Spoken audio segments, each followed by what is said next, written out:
in the Paracast, the gold standard of paranormal radio. And now, here's Gene Steinberg. We're back with Gene and Chris on the Paracast, and we have a very interesting guest coming up a little bit later in the show. As a matter of fact, we've gotten more questions for this guest than any other. So we could almost do a show sitting here and having Chris reading questions and I just sit back. But anyway, we get lots of interesting letters from listeners. Some hate us, some love us, some are in the middle, some have constructive criticisms.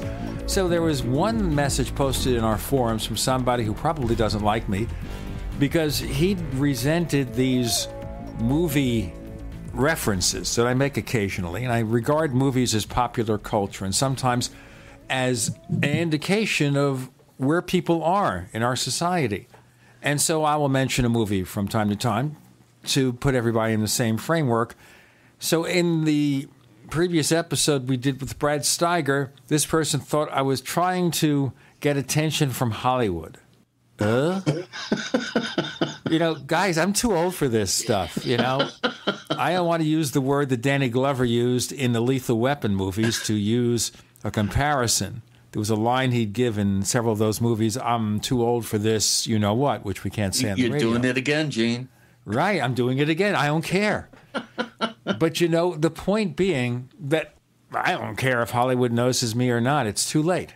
If they want to, give a part to an aging baby boomer from Brooklyn, I guess I'm there. But well, they can turn Rockoids into a huge blockbuster, multi-million-dollar production. I wouldn't mind that at all. But remember, my son's only 27, so he'll be around to see that happen. I don't expect I will. In any case, all right, people are entitled to their opinions, maybe not their facts, but there you go. And then we talked about Art Bell's failed Dark Matter radio show. Now, for whatever reason, he claims a dispute with Sirius XM, where he pulled the show after a few weeks. Now, we did make, a few criticisms of it, number one being the most important, that he was trying to dwell on his success of the past for the show. Bring on the same old guests, like he was never away. I guess that's good or that's bad. I mean, if you want to hear those people, I guess you can get the shows on YouTube or somewhere. So I don't know if that's a value or not. Some people will say, what have you done for me lately? The only area where we criticize him, though, is where he took the name of Don Ecker's radio show Dark Matters and calls it Art Bell's Dark Matter. I thought that was a bad move because he knows Don Ecker. I don't understand why he did that and why he ignored any concerns voiced by people about the decision. I thought it's ridiculous. There got to be 1,001 names you could come up with for a paranormal radio show. But I'm not attacking him personally. It could be Sirius XM wanted him to use that name. I don't know. We know, of course, for example, that the use of names may not be in the control of the talent. Look at the Dark Skies TV show that Bryce Abel co-produced back in the 1990s. They came out with a movie called Dark Skies, and nobody asked Bryce Abel for permission. They did it. The movie, I guess, did sort of okay, made back what they invested on it. So there you go. Titles, may not be that important, but to Don Ecker, it's important because he's been doing that show for 20 years, and he does a damn good job.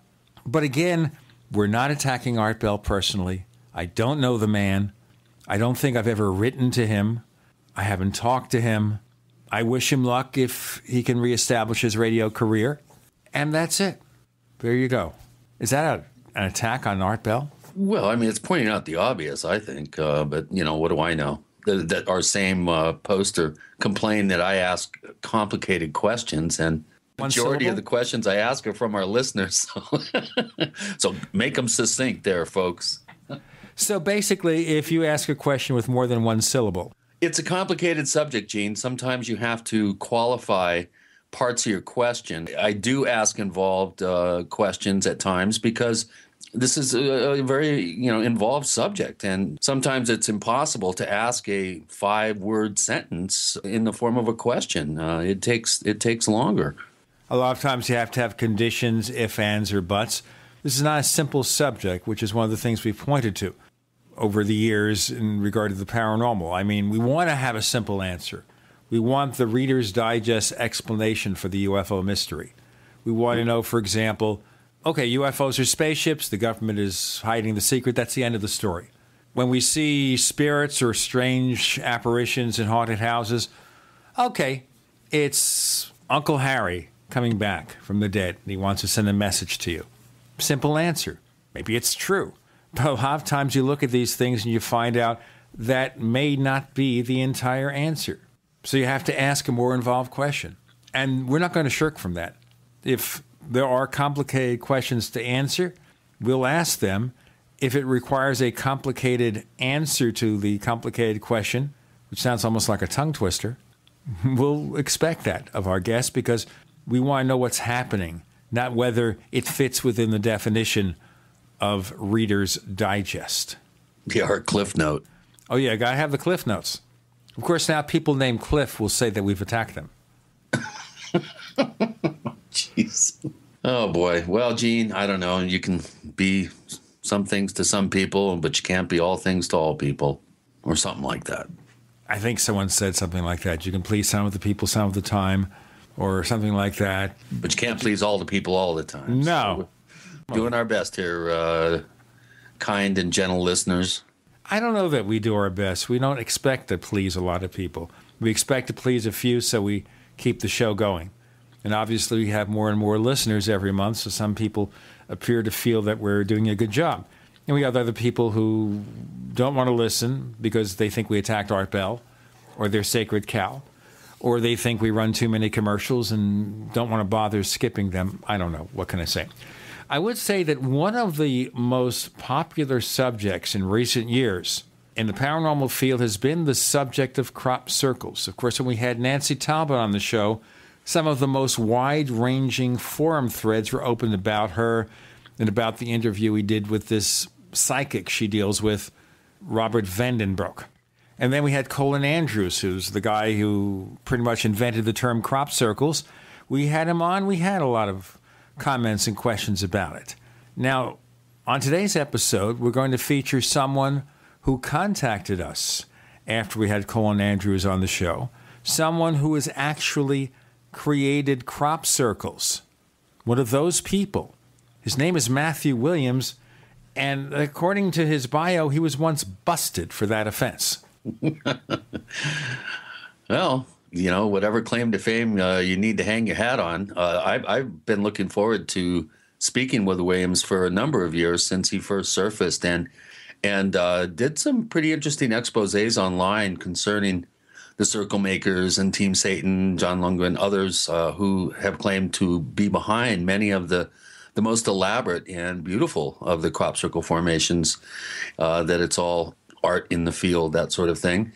I do think we're going to have a very lively and fun time with Matthew. And we, like you said, Gene, we have a ton of questions in the question bank. Hopefully we can get to most of them. We'll try to combine them, and we'll ask a few of our own first. But this is just going to be something I'm really looking forward to, because anytime you've seen pictures of crop circles, it's an incredible amount of artwork. And I'm lucky enough to basically draw a stick figure on a piece of paper. I can kind of do that. I can kind of do a little bit with digital artwork. But crop circles, you know, the mind boggles. It really does. I don't know how I could do anything like that. Chris, you know, I expect he probably could. There's a crop circle maker somewhere in there. I don't think so. You don't think so? Well, we know we've got one who does do the crop circles. You need to have the motivation, Gene. I don't have the motivation to perpetrate hoaxes or to create designs in fields or carve up cows in a field or whatever. We've got Matthew Williams, the guy or one of the guys who makes crop circles. Coming up next with Gene and Chris, you're in the Paracast.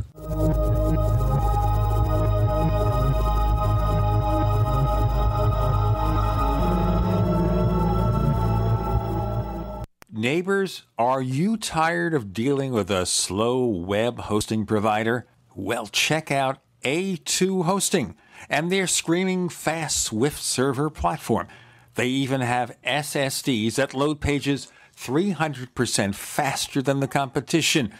Ready to give your site a speed boost? Well, tell you what, neighbors, head on over to a2hosting.com.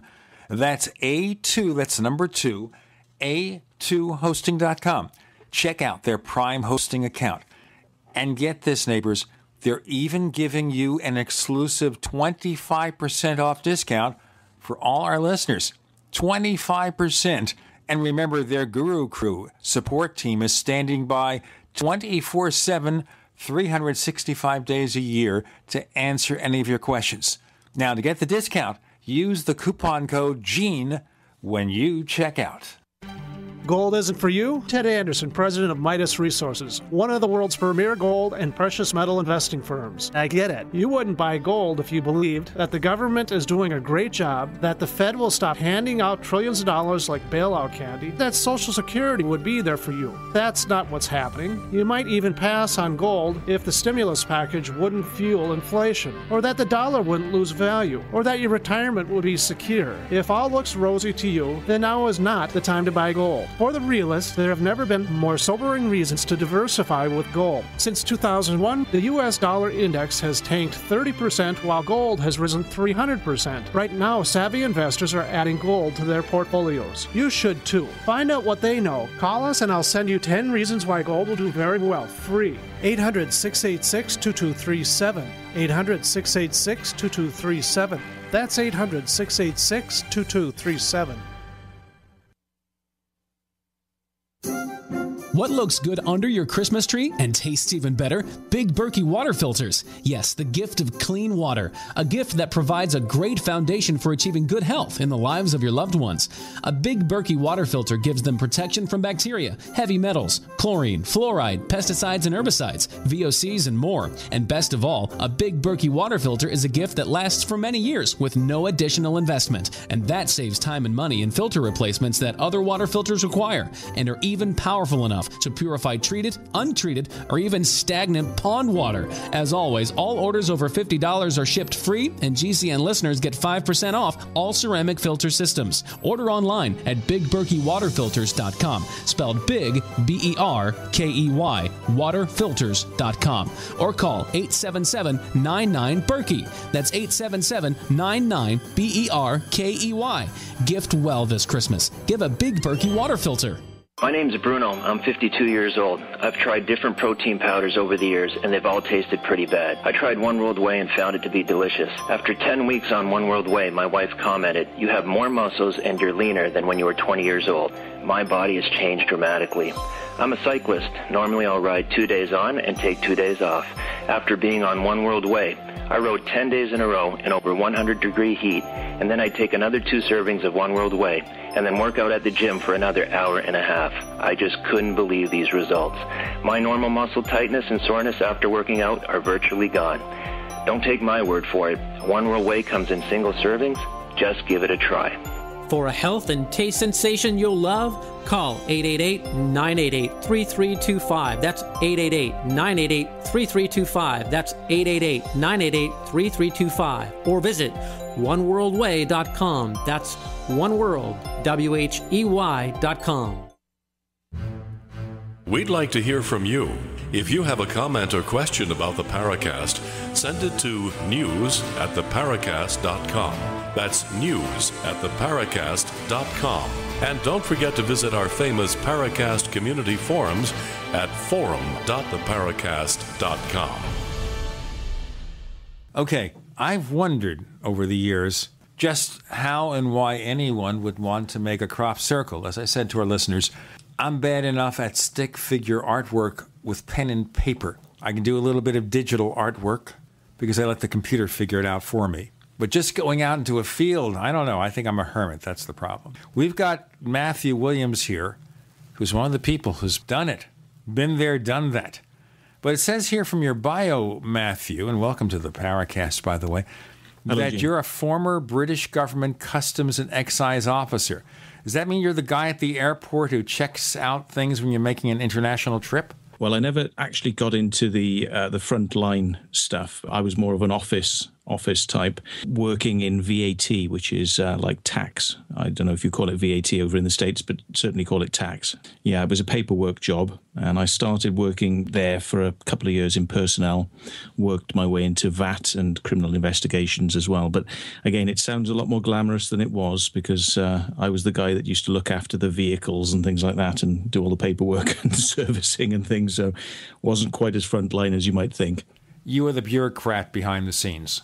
I was the guy that made it work for the guys who were on the front line. The most impressive stuff I ever did was sometimes drive to the laboratory of the government chemist in London with sacks full of cocaine and drugs. Sometimes cannabis in the back of a car can smell so strongly that by the time you get from South Wales, an hour and a half's journey, you're pretty stoned by the time you get there at London.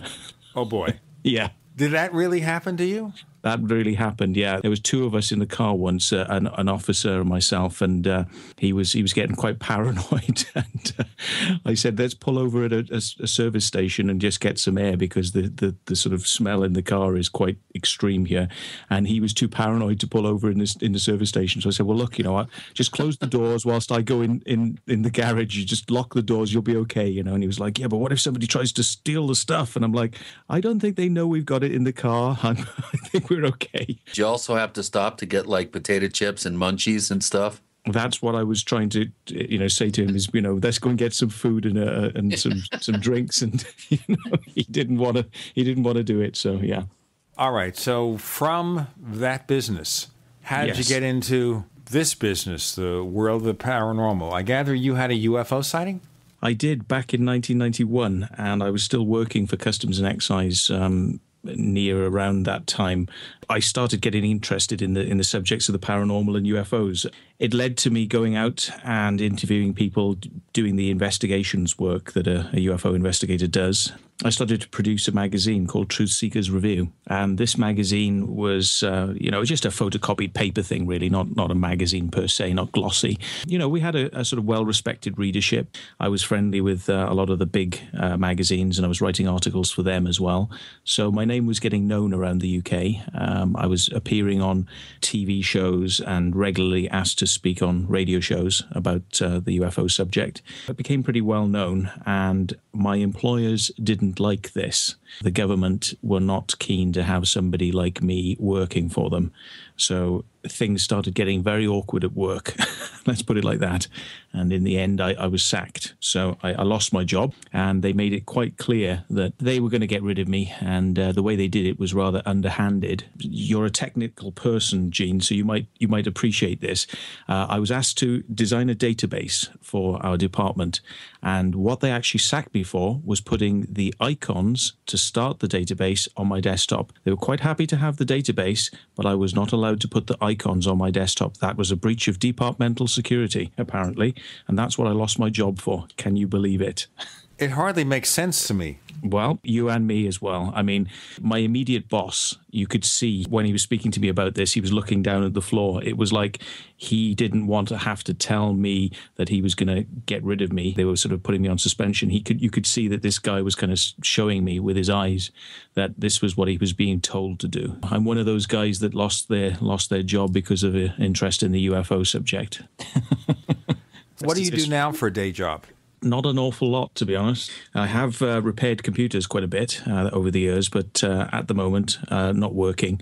It kind of goes with the artist lifestyle, I think. Yeah, it's mostly dedicated to the crop circle subject, and I've sort of taken up a lot of my time with speaking to people about this, writing on journals and doing a YouTube channel. I even had my own little TV program for a couple of years. We did this thing called Circle Makers TV. And that was quite an interesting experience, bringing the circle makers on the air. I'm a technical person. I work behind the scenes at various live events. I'm sort of the technician type guy that plugs it all in, turns it on, makes the graphics come up on the screen. That's the sort of thing I tend to do. I've dedicated my life to helping people understand UFO paranormal. Let's go back to the beginning. You had this UFO experience in 1991. Can you give us details of the sighting? Absolutely, yes. I remember it very clearly. It's like one of those things you never forget.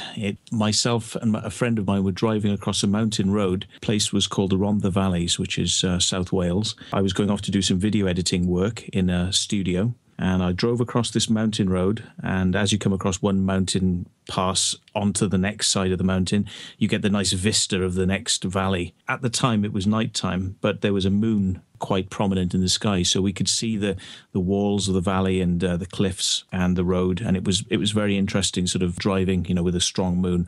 As I rounded this corner, I could see quite clearly an orange triangular light sitting upright on the side of the hill opposite, and this was observable.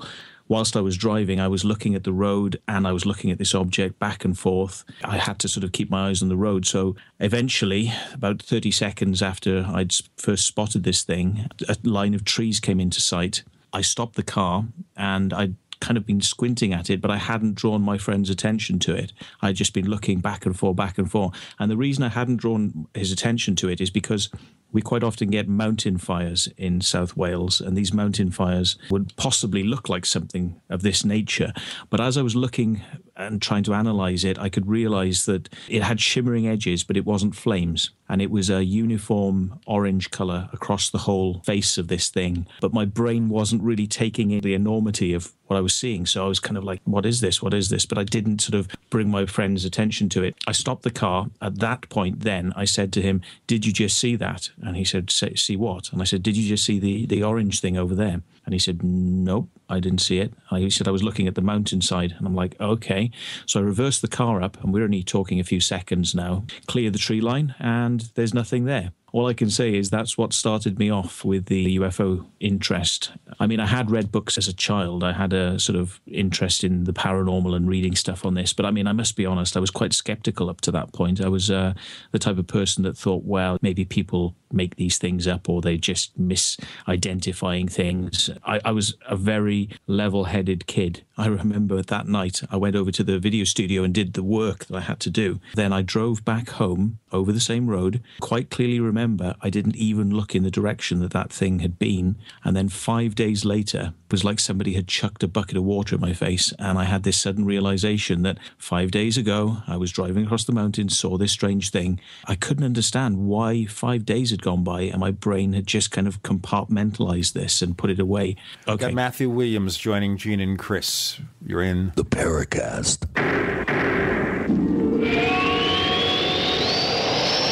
The GCN Radio Network, providing the world with hard-hitting talk radio. GCN. Great talk radio starts here. If you want to get your website online and you need reliable service, first-class service at the lowest possible price, there's only one place to go. Well, DreamHost has a special promotion with our show where they'll offer you unlimited disk space, unlimited bandwidth, one-click web apps such as WordPress, 24/7 support. You can save over $55. You want to know how? Go to dreamhost.com/radio, dreamhost.com/radio. First came Attack of the Rockoids, and it was a critically acclaimed success. And now there's The Coming of the Protectors. A former military intelligence man is contacted by a space woman in a dream that turns out to be a nightmare because evil forces on her distant planet are planning to conquer the Earth. This is gripping science fiction of the classic kind. Attack of the Rockoids and The Coming of the Protectors. Find out more at rockoids.com. That's Rockoids, ROCKOIDS.com. Wise up, load up at freezedryguy.com. Now is the time to get the freeze-dried meats, fruits, and vegetables you want from Wise, on sale at freezedryguy.com. This delicious, nutritious food is perfect for your emergency preparedness or outdoor recreational needs. It's the food with a 25-year shelf life you see exclusively featured on the popular Doomsday Preppers TV show. It's the same quality line of food the lovely Marie Osmond has been touting all across America. It's the wise investment in your family's future that personal finance expert and radio host Dave Ramsey has been talking about. And it's on sale now through Cyber Monday, December 2nd at freestrikeeye.com. So wise up. Shop online now or call 866-404-3663, 866-404-FOOD. Make the wise food choice. It's easy to prepare, easy to enjoy, and easy to buy on sale now at freezedryguy.com. It's time for a home security quiz. What effective home security device is smaller than a coffee cup, fakes out burglars into thinking someone is home at your house while you're away, plugs into any wall outlet, is recommended by many police departments, and sells for less than $30? Yes, it's Fake TV. This year, about 1 in every 50 U.S. homes will have a break-in, with burglars usually picking the easy target, a dark house that looks like no one is home. Fake TV is a small electronic security device that makes it look like someone is home watching TV by simulating the light from a real TV. Fake TV could be the difference between coming home to a secure house or one that's been ransacked. To get your Fake TV for only $29.95 with free shipping, go to faketv.com or call 1-877-5-FAKE-TV. That's 877-532-5388 or go to faketv.com. Fake TV, the burglar deterrent. Uncover a simple privacy loophole that can stop the NSA spying thugs in their tracks at privacylockdown.com. The NSA has already shut down hundreds of sites, and the truth be told, they could shut down this operation at any time. See, the privacy loophole I'm about to show you allows you to make all your sensitive information disappear in the next 30 days or less. Go to privacylockdown.com now to take your life off the grid and see the loophole in the NSA and FBI spying machine before they close the loophole forever. Go to privacylockdown.com. That's the sound of a .44 Magnum and Trauma Max, a high-tech hybrid Kevlar bulletproof vest from InfidelBodyArmor.com. Will stop it and most pistol rounds. Trauma Max is a major breakthrough in pistol-rated body armor, and prices start at just $170 per insert. More protection, more stopping power, more mobility, and it weighs less than 5 pounds. Get details at InfidelBodyArmor.com. That's INFIDEL Bodyarmor.com.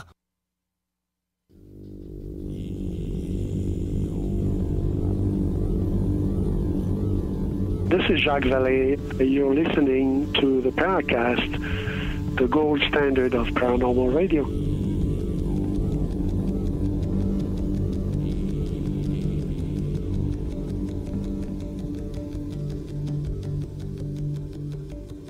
On the Paracast, we have Matthew Williams, someone who makes crop circles. And what is this 5-day thing you're talking about? Does that mean you lost 5 days of time? No, I was fully aware of what I was doing after I'd had this strange sighting. You know, I went out doing everything that you would normally do, you know, but I was just in the house. I was doing some menial stuff, and it was literally like a realization came across me that 5 days previously I'd had this strange sighting of something which I cannot categorize. I cannot find an explanation at all for this thing. And it made me think, you know, am I actually sure did I see that? Because, I mean, why would 5 days go by? This doesn't make any sense. It's almost like as if I'd had a dream. And I thought, well, if it was a dream, then, you know, my friend was there. Let's give him a ring and make sure that I actually had this sighting, because I mentioned it to him. So I rang him up and I said, did I say to you when we were driving across the mountain that I saw something? He said, yeah, you did say something about it. I said, and I didn't mention it for the rest of the evening. Nope. I said, I didn't even look over there when I drove back. And he said, no. And I said, well, I'm just realizing now. And I went through it with him and said, you know, why am I remembering 5 days later what I saw? It's literally like it's a glitch in your normal everyday reality. It's something that you don't expect to see. And I just don't know why my brain couldn't deal with it or put it to one side for 5 days. That to me is quite bizarre. Did you make an attempt to see if anybody else had seen this object? Were there other sightings around the area at the time? Did you do any sort of research into that event? I didn't into that one because it's such a remote area where this mountain passes that you can actually see the cars that are going up there when you're driving up the mountain. It takes such a long time. It takes about 10, 15 minutes to drive over there, and I was probably the only car. It's one of those things that you just know that nobody else would be there. It's so remote. In that instance, I didn't, but I did go back to the place where I had the sighting, and I climbed up this mountain face in exactly the position where I would have seen this. There is a thing called a cairn mound, which is a set of stones which has been put there by an ancient civilization, ancient people, as a burial site, or sometimes as a marker point for energies. And I know that these are, in the texts that are out there, places where people have strange encounters and see strange things. So, a cairn mound, I see this object above it. What does that mean? It's an interesting introduction to UFOs. So you were hooked after this, pretty much.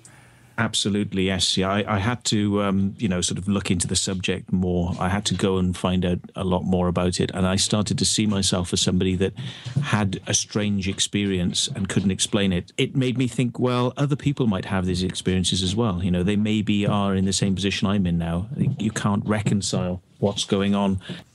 Well, I'll tell you what, let's move past this a little bit. Let's move past this, yeah, sorry. And let's start wondering here, what got you interested? Now that you're interested in UFOs, what got you interested specifically in crop circles? How did that begin?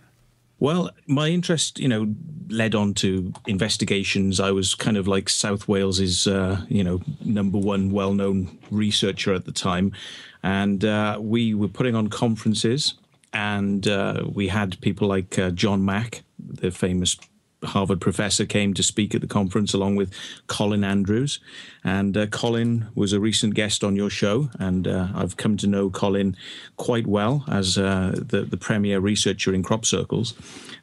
He was at this conference, the Cardiff UFO conference, the first of its type, by the way. It was quite an unusual thing for Wales to have a conference like this. And I was sitting there, and I realized that this guy who was talking about these crop circles, I hadn't ever heard about crop circles. I had books on UFOs and the paranormal, ghosts, spontaneous human combustion, the whole gamut. But for some reason, crop circles was something that was completely unknown to me. And there he was, Colin Andrews, standing up there and talking about this amazing phenomena, which, unlike ghosts or areas of the paranormal where you can't get your hands on it because it doesn't hang around, the ghost doesn't sort of stay there for you to kind of grab it and do something with it. The subject of crop circles sounded fascinating because it was something that you could go and visit, you could walk around, you could take a photograph, you could sort of explain some of it by human-made messes, but the complicated stuff we were being told that Colin was talking to us about was definitely something that couldn't be created by humans. And I thought, well, wow, this is something I've got to go and look at. So, Wales and Wiltshire, they're about 80 miles apart. So, it's not a great drive for me to go over and have a look. So I found myself visiting Wiltshire during the summer, I think 1990, 1991, where they were the sort of first years involved in going down to the area. And I met a lot of very interesting people and saw some quite interesting crop circles.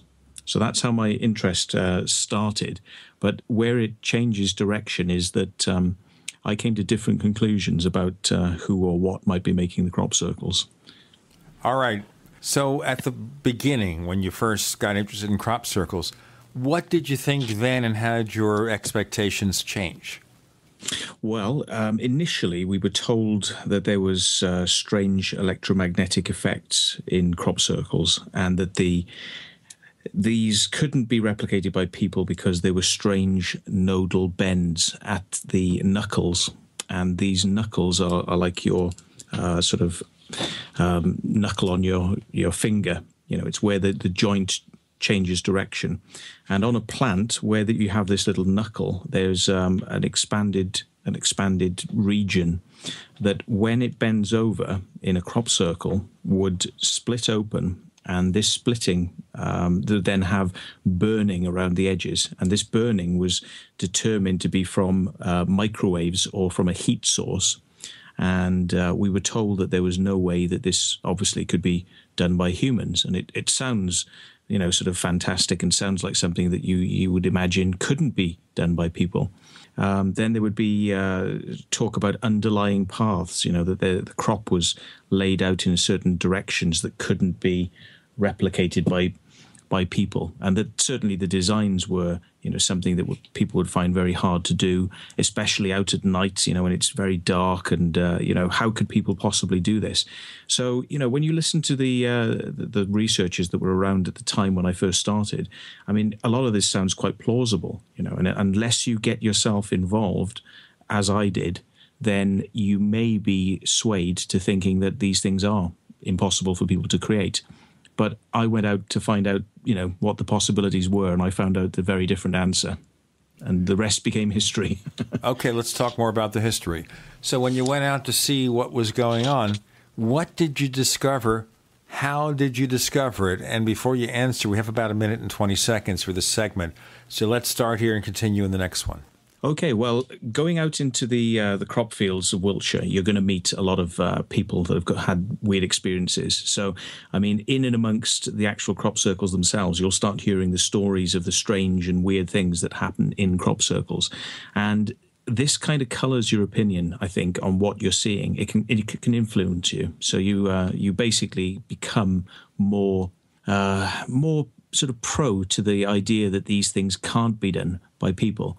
But in the cold clinical sort of analysis of what you're seeing, you realize that some of these plants have been sort of damaged, that there are marks on them, and that the marks would indicate some sort of mechanical pressing motion, that there is snapping, and that there are scrapings on the edge of the plants that also mean that some sort of mechanical influence has been exerted.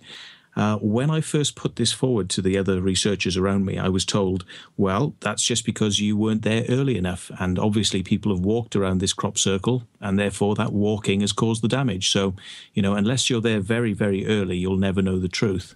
We're going to find out more of the truth about making a crop circle. In case you want to try it yourself, maybe we should have you do a book called Making Crop Circles for Dummies, if there isn't one already. We have Matthew Williams joining us with Gene and Chris. You're in the Paracast.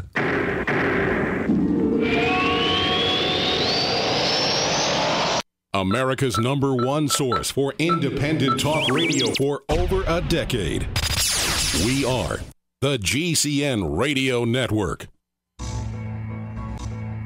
Is there a secret UFO agenda? Do strange creatures from the darkest corners of the mind roam the earth? Is there evidence for mind control, time travel, or devious government conspiracies? Find out the inside scoop on the latest conspiracies, paranormal activity, and Fortean phenomena when you subscribe to Tim Beckley's Conspiracy Journal. It's jam-packed with stories, special book and DVD promotions, and the best news, it's absolutely free, sent right to your mailbox. Plus, a bonus free email newsletter sent out every Friday. Simply send an email with your name and address to Mr. UFO at webtv.net. That's Mr. UFO at webtv.net. Find out what they don't want you to know. Yesterday, I got a notice from the IRS. They say I owe them over $16,000. I don't have that kind of money, but the notice said if I don't pay it in 30 days, they're going to go into my bank account and take my money, put a lien on my house, and garnish my wages. Can they really do that? If you owe back taxes, unless you get help, the IRS can do all that and more. Don't try to fight the IRS on your own. Use Coast One Financial Group and let them help you get a fresh start. Their Fresh Start program that will stop collection efforts, remove any liens the IRS or state have in place, and help you reduce your back taxes by as much as 80%. You get a fresh start if you owe at least $10,000 in back taxes. They're so sure they can help you that they'll give you a 20% discount just for calling right now. Dial 877-328-6404. That's 877-328-6404. Again, 877-328-6404. We all know that Berkey Water Purification Systems are the most trusted name in water filtration. As an authorized Berkey dealer for over 6 years and serving thousands of satisfied customers, the Berkey Guy offers amazing specials for Berkey water filtration systems. The Berkey Light systems include a set of self-sterilizing and recleanable black purification elements that purify water by removing chlorine, pathogenic bacteria, cysts, and parasites to non-detectable levels and remove harmful chemicals such as herbicides and pesticides. Order the Berkey Light system today, complete with 2 black Berkey elements for only $231, and the Berkey Guy will ship your order free of charge. With the purchase of a Berkey Light, the Berkey Guy is also offering a set of fluoride and arsenic filters for only $39.99. That's over 30% off the retail price. Call the Berkey Guy at 1-877-886-3653. That's 1-877-886-3653. Or order online at goberkey.com. That's goberkey.com today.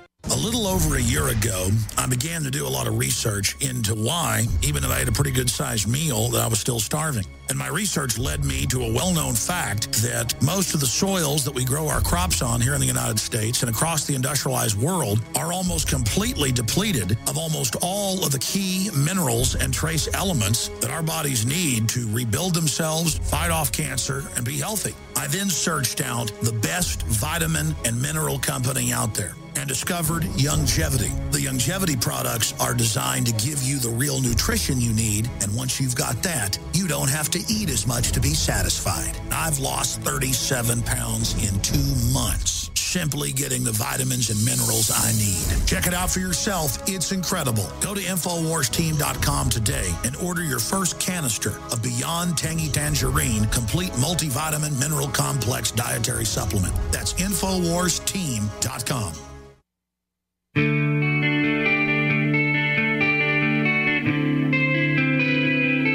This is Jerome Clark, author of the UFO Encyclopedia and other books. You're listening to the Paracast. Hey, Chris, that's an idea. We should get together with Matthew Williams and do Making Crop Circles for Dummies, or at least to include me in this book, The Complete Idiot's Guide to Making Crop Circles. Crop Circles for Dummies. You like that one, huh? Okay. I do. Matthew, tell us more. Yeah, there is actually a thing called the Field Guide, which is a book that's been written by Mark Pilkington and Rob Irving. And you can have a look at how you could actually make a crop circle from that book. But, I mean, back in my day, there wasn't any such book. And, you know, the only people you could speak to were people like Colin Andrews, Busty Taylor, and Lucy Pringle, all of the general experts who'd been at this for a long time looking for answers. But I took what I was hearing from Colin as an example, and I tried to apply it to what I was seeing in the fields. And I couldn't reconcile what I was being told in these lectures that I would find from what I was seeing. As I said, that some people had explained to me, if I'm seeing damage, it's probably because I wasn't there early enough. So it became to me obvious that what I needed to do was try and get information about when these circles were going to appear and be there really early in the morning. Now, that involved either having a good network of contacts who would tell you when the crop circles had been reported as appearing, so you could get out there, 5 o'clock, 6 o'clock a.m. and be there first and then see whether there's any damage. Also, you can do sky watching, which will take you through the night. And then if you're lucky enough, you'll be in one of the areas where the sun will come up and a crop circle will be there in front of you. And then you have obviously got the advantage of being one of the very first people to go into the crop circle. So this is what I did. I tried to get the information to get there early. And lo and behold, on some occasions, there were crop circles that appeared beneath where I was sky watching. One famous place that we do sky watching in Wiltshire is called Knapp Hill. And you used to have, 10 or 20 people on occasions, some people camping all night long. Stephen Greer would turn up sometimes in the summer with his group and lasers and lights. And we'd all mingle together. And as I say, you'd get into the crop circles very early. So that's how I started. I got in there early and Yet I didn't find quite what I was expecting to find. I found that there were still scratch marks on the plants, and that they looked like they were mechanical sort of affairs going on, and it looked like the work of people. And I quite quickly, in those early years, decided that it probably was people, but what I needed to do was to speak to the people involved. And I learned that from speaking to other researchers that there was a big taboo involved in this, because the circle makers were not the sorts of people that you would want to fratern with or speak to. But being somebody, perhaps my Welsh upbringing, slightly rebellious, I didn't want to sort of follow the flow. I wanted to have answers, and I thought, well, if these people are there, let's go and speak to them. Let's not be sort of offended by their existence. Let's go and find out the proof and find out the answers by speaking to the people and see whether they've got anything worth saying. So I went out, spoke to the circle makers, and made friends with them as much as one can, because the circle makers back then were very, very hard to approach, I suppose is the best word. Give us a time frame now. This is what, 93 by now, or? Yeah, this is like I would have met a few circle makers along the way, but not spoken to them. By about 93, I was starting to approach these circle makers, and I had, in fact, made a couple of small circles by then, but these were just experimental little circles to sort of, see how the crop can be flattened down by a person. Yeah, it wasn't until about 1993 that, I started approaching some of the circle makers in the pub called the Barge Inn. This is where people tended to meet up. And I got some really bad reactions off some of them. They were kind of, well, you're a crop circle researcher, aren't you? We can't speak to you. And I couldn't understand why there was this kind of resentment towards researchers. I kind of understand it now because, it's because of all the bad sort of things that people say about circle makers when they don't know them, which is, I get this myself. I mean, I get accused of all sorts of things, but, back to the point is I went to this pub and tried to make friends with these circle makers, and they didn't want to speak to me. I thought to myself, well, how do you get to speak to a circle maker? How do you sort of really prove to them that you're somebody they can trust? And I thought, well, one way to do it is to actually make a crop circle. Not knowing how to do it before, do you have an artistic background here? I do, yes. I mean, I was involved with art at school and technical drawing as well, so architectural technical drawing. I was always good at that sort of stuff, as well as computers. Not so hot at maths, but I think the geometry that you get in architectural drawing, that certainly puts you in a stead for understanding ways that you could measure things out to sort of draw sort of shapes at night. You've got to understand a little bit about measurements and yeah, so I do have a background in that area. I'm quite sort of logical in the way I approach the designs. You have to actually scale these things up, which is another thing technical drawing can help you with. So you can take a drawing that's only 30 centimeters across on a page, and you have to scale that up to provide measurements and angles that you can take out into a field and work at in complete darkness. So yeah, I do have a sort of background in that. So the beginning here is that you have to start with a drawing, or you don't just go out there and do something. You have to have a plan, a game plan. You do, but as you become more experienced, then there are certain principles which it's kind of hard over a radio show to explain, but I'll give you, there's a magical number, which is 6. Now, some people might go, oh, why this number 6? Is that, sort of like a sinister number? And it's part of the reason I call myself, on the internet, I call myself Truth Seekers 666. And oh boy, I don't half get a lot of a lot of hassle for that. But the reason is because people misunderstand this number 6. And it's not necessarily a negative number. It's actually, in sort of design terms, quite an interesting number, because the radius of a circle, which is the distance from the middle point of the circle to the outer circumference edge. So if you've got a compass and you're drawing a circle, you need that radius distance.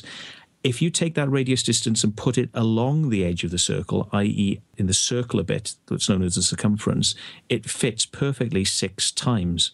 And I don't know if many people know that, but I always try to show them on paper, that this is actually a very, very simple geometrical trick that you can do to create quite a lot of interesting shapes.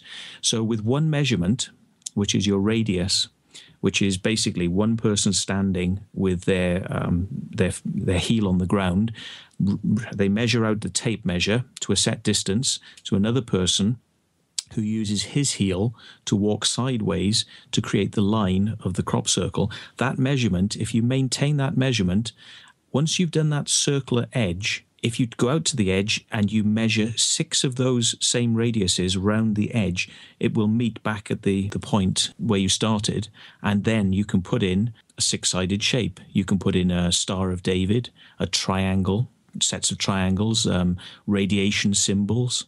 All sorts of things can be measured out with this simple basic measurement. And I found that fascinating. But I mean, it's something that you learn that you can do, which doesn't require a design. So to answer your point, yes, you do need a lot of control over the designs that you use if you're going to do something which doesn't use this simple geometry. But there are some things that you can do without a design. If you had to, you could just run out into a field and do one of these complicated 6-fold geometries without any real design. Early on, there was a perception that crop circles were symbols of ET in some way, related to the UFO mystery. But all you're telling us is that some very smart and talented people are going out in the fields and doing works of art. Well, you're probably familiar with the name Doug Bauer and Dave Chorley, Doug and Dave, they used to be called. These artists that decided they've kind of got themselves a bad name because, people in the crop circle community say, well, who are these horrible people? Why would they do this? And why are they trying to sort of confuse things? And do they work for the government? Were they paid to say these things? And I really do believe that these guys went out and did this as they say they did. They were very interested in art, and one of them was interested in UFOs. And you've probably heard the story about him seeing a story about a UFO saucer nest in Tully in Queensland. Right, when in 1966. That's the one, yeah. And he was living in Australia at the time. This is Doug Bauer. He came back to the United Kingdom with this story in his head. We've got these great wheat fields. They look so serene, and the landscape is wonderful in the summer with wheat and rapeseed, the yellow plants and the brownish plants. And it looks lovely. You've got these great vistas which are overlooking these fields. And as an artist, he would spend his time doing watercolors and, walking the hills. He was a wildlife sound recordist. So this guy was out in nature all the time. We have Matthew Williams joining Gene and Chris. You're in the Paracast.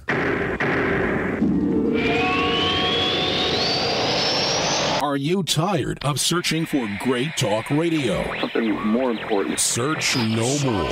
We are the GCN Radio Network.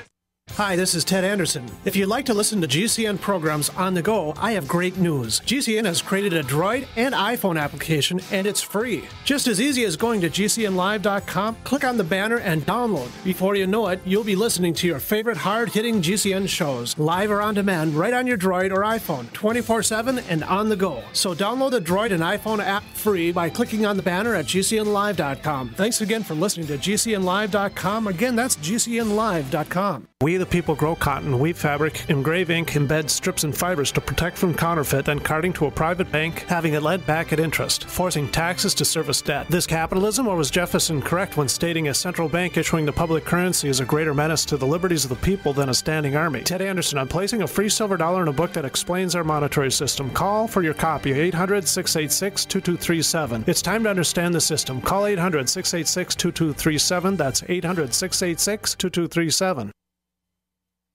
Hi, this is Steve Sanchez, and based on a recent study, it was found that 57 million Americans had legal issues over the last 12 months, but only 60% of those studied sought out the services of a lawyer. Why? In a nutshell, affordability. Well, my friends at Legal Shield have created a solution that can help you not if, but when you need an attorney. For as little as $17 per month, Legal Shield will provide you unlimited access to qualified attorneys at an accomplished law firm for advice and counsel on legal issues no matter matter how serious or trivial. For over 40 years and with 1.4 million families across North America, Legal Shield can help you, the loyal GCN listener. Representatives are standing by now to answer your questions, so call them now at 1-855-340-SAVE. That's 1-855-340-7283, or visit them at lsprotection.com. That's lsprotection.com.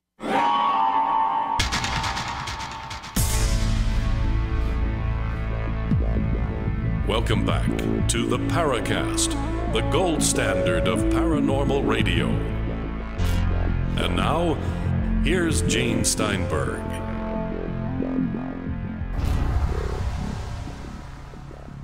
Matthew Williams, crop circle artist, UFO investigator, joining Gene and Chris.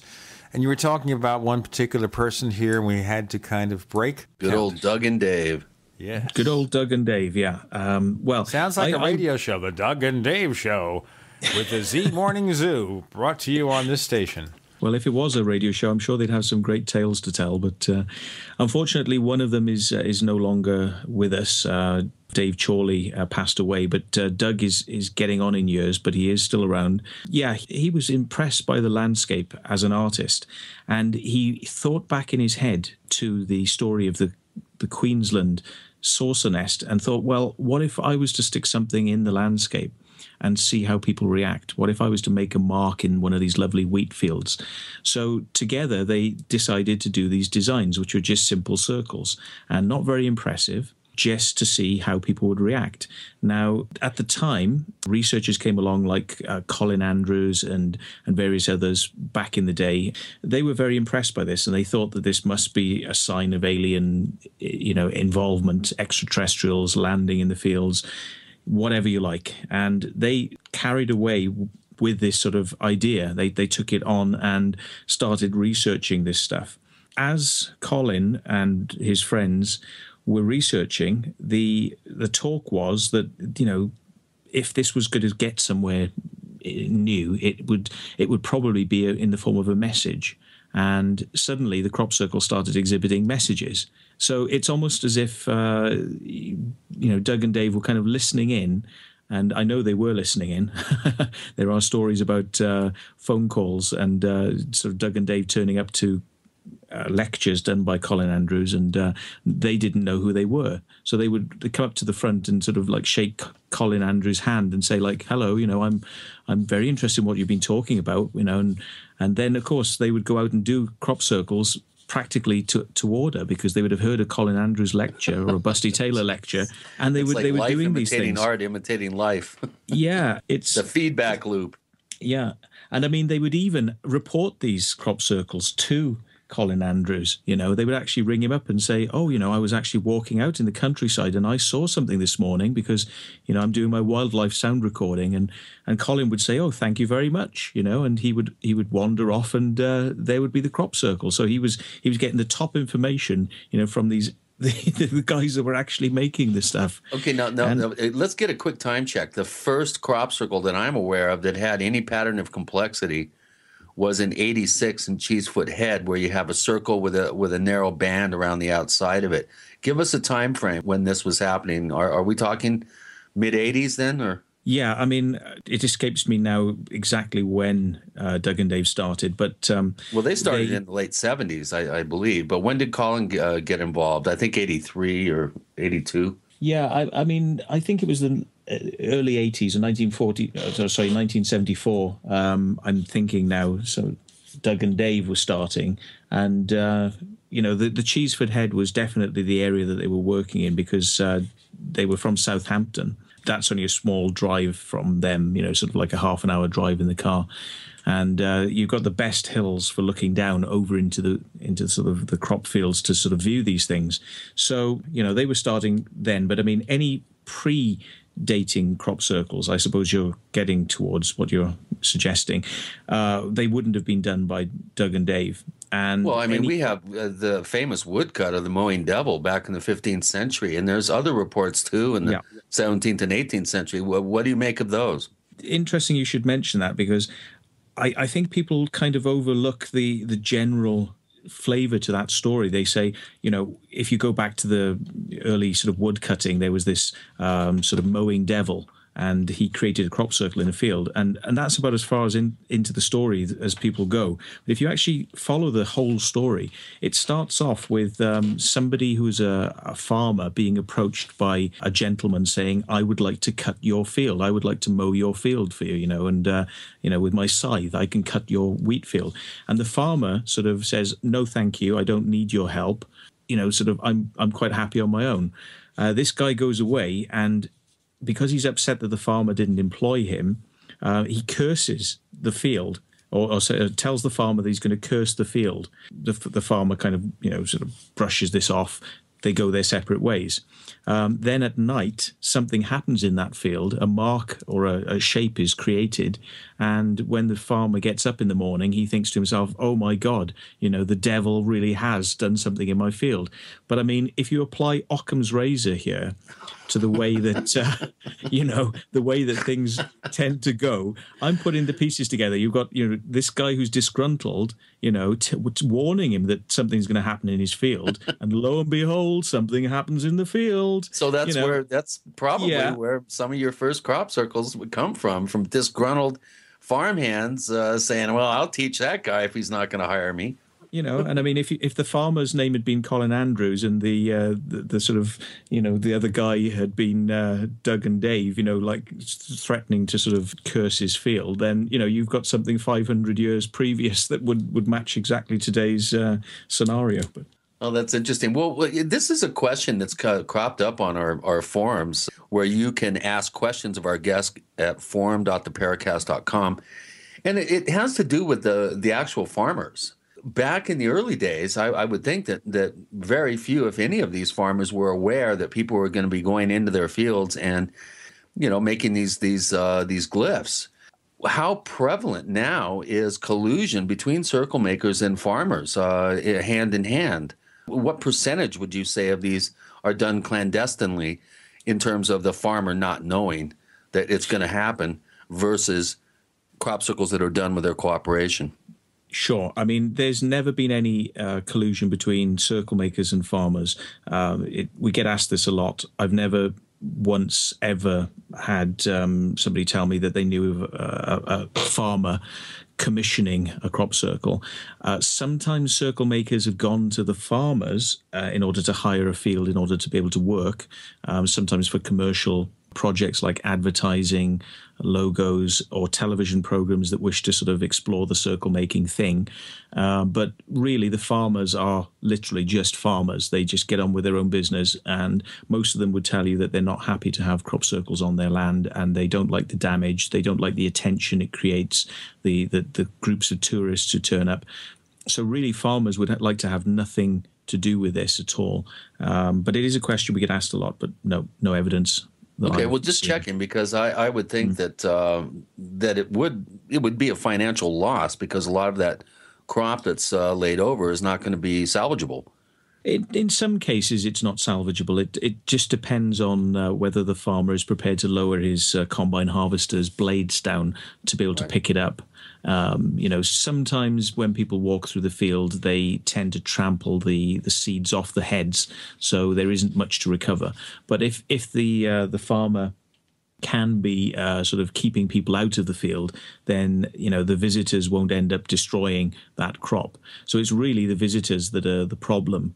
If people were to just enjoy crop circles from the photographs rather than visiting the field, then the farmer wouldn't really have much to lose, because he could just lower that combine harvester down and pull the crop back up. So really, it's just the visitors that cause most of the damage. Well, all right. Now, technically speaking, though, you're going onto someone's property. Sure. I assume without their permission. Yes. And you're making a crop circle. Now, obviously, this is getting to something that we'll pursue in the next segment, and that is, it's not legal.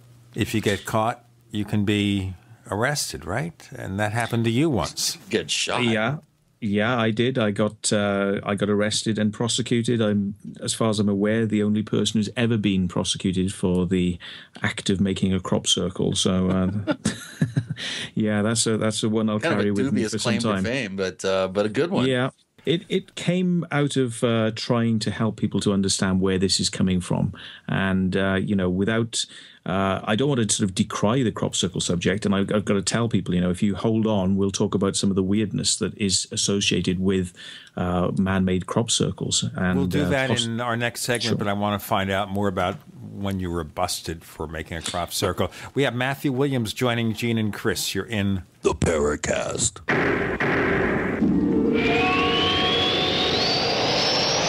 So here's what happened. I was placing an order online. The site went down. It just stopped responding. It took hours before it returned, but I'd already placed the order with another company. If your site goes down, you could lose business. And if you have a business or personal site, you'll want to know it's easy to run and it will stay online. At iWeb, your site is hosted on one of the most reliable networks in the world. Check it out. iWeb.com. That's iWeb.com.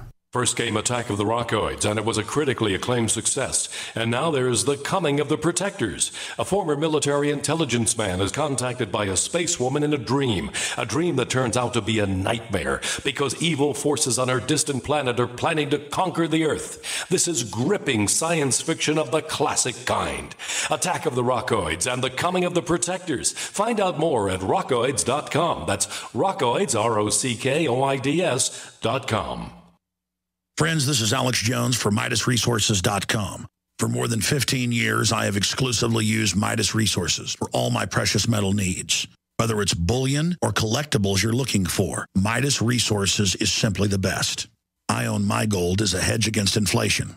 This Federal Reserve fiat currency could go the way of the Deutschmark and the Weimar Republic anytime. In these historically dangerous times, it makes sense to physically hold gold and silver. Midas already has some of the best deals in the industry. But if you give them a call and mention the radio special, they will give you a list of the day's super specials. Midas brokers are standing by to answer all your questions at 800-686-2237. They also have a lot of informative free literature explaining the opportunities and risk of holding precious metals. They are ready to answer your questions at 800-686-2237. Again, that's 800-686-2237.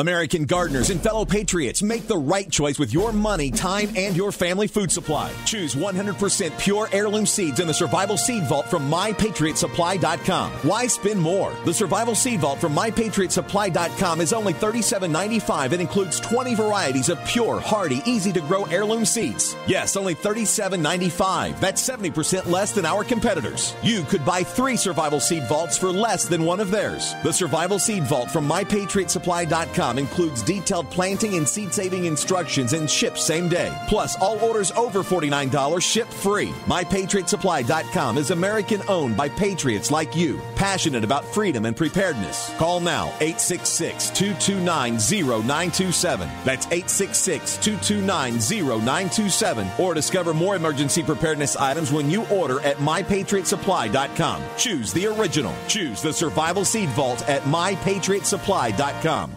A healthy digestive system supports a healthy immune system.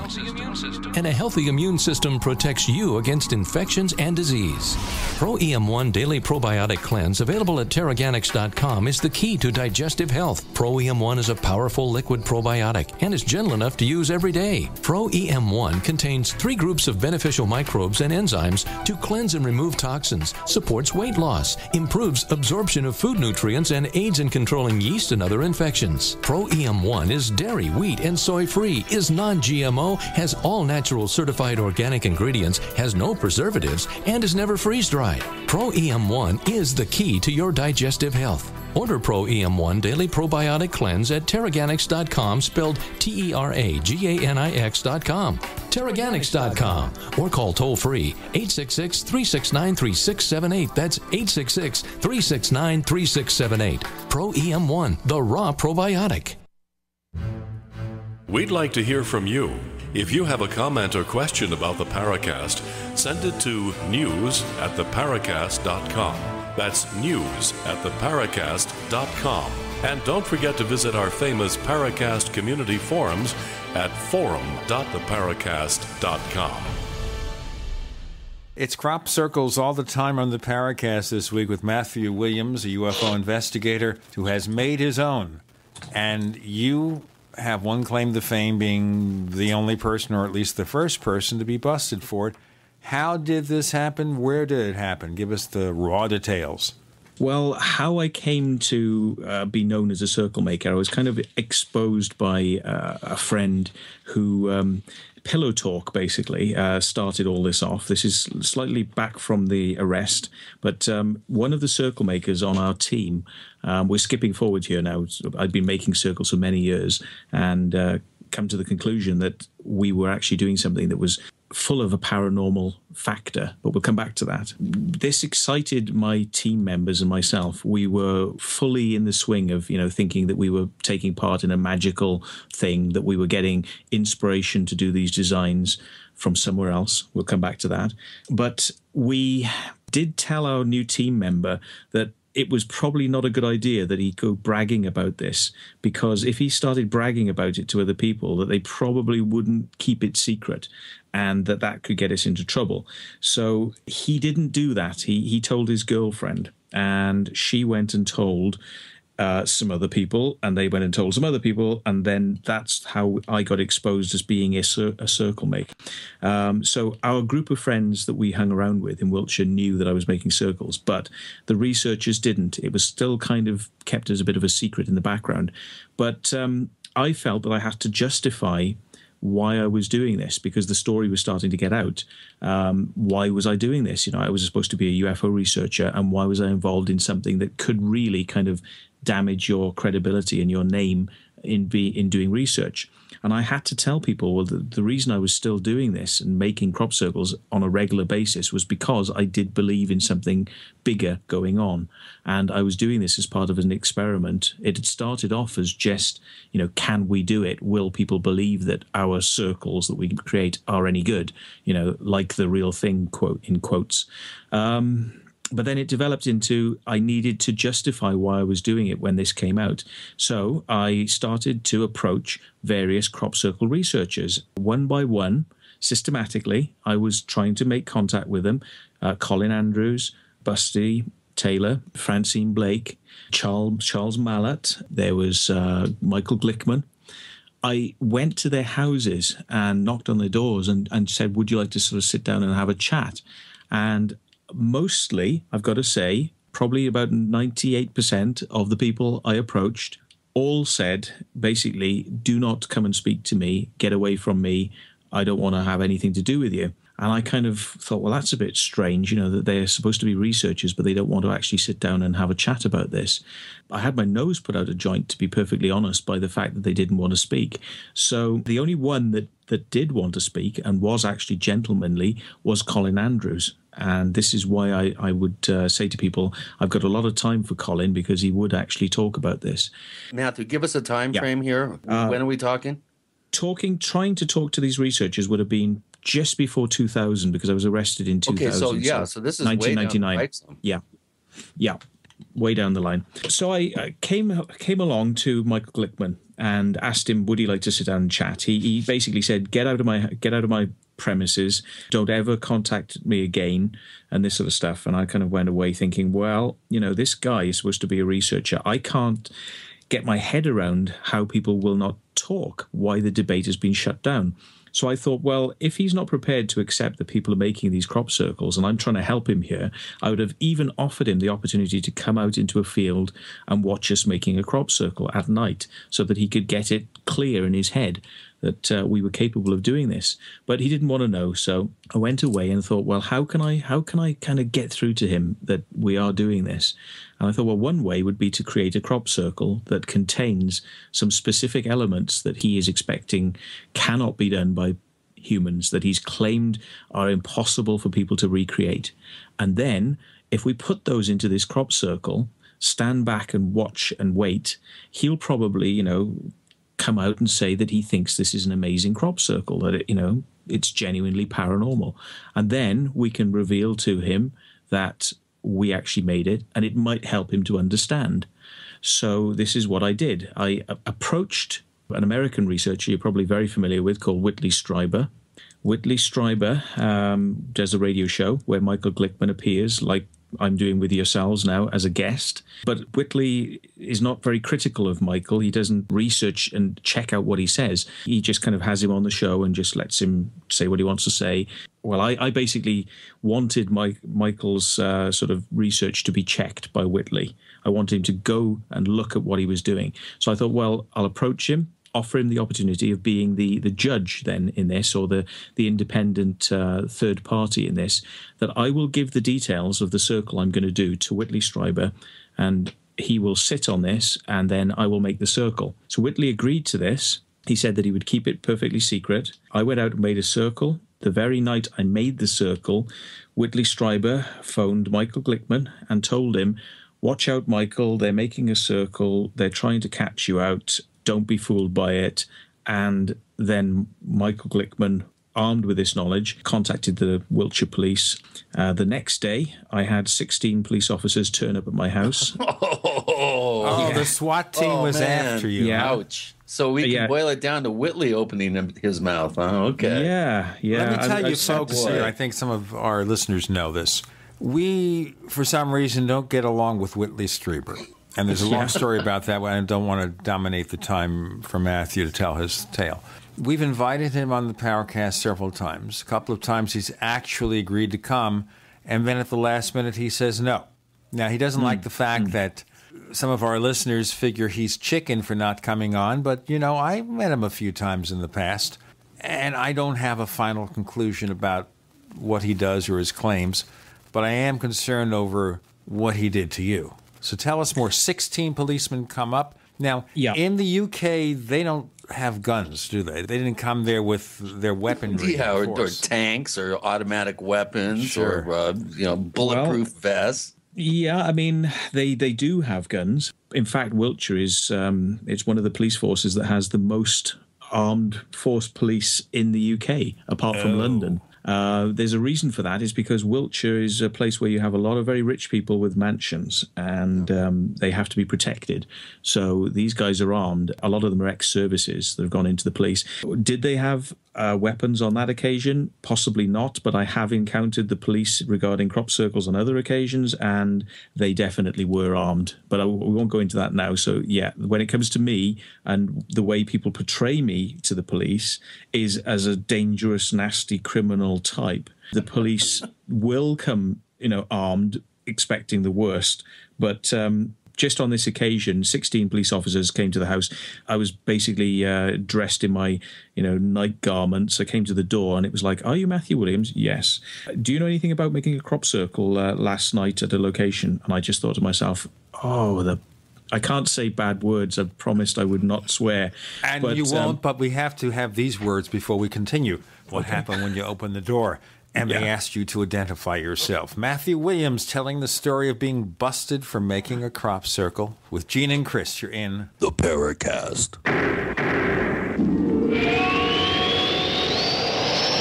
The GCN Radio Network, providing the world with hard-hitting talk radio. GCN. Great talk radio starts here.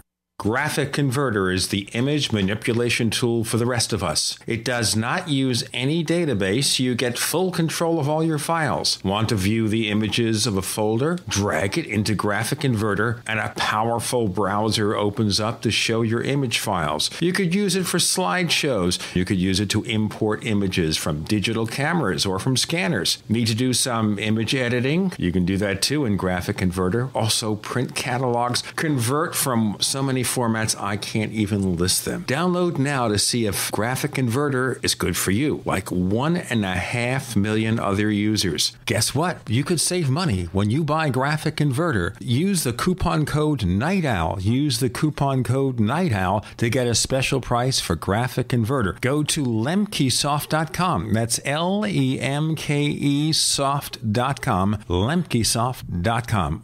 LEMKE soft.com.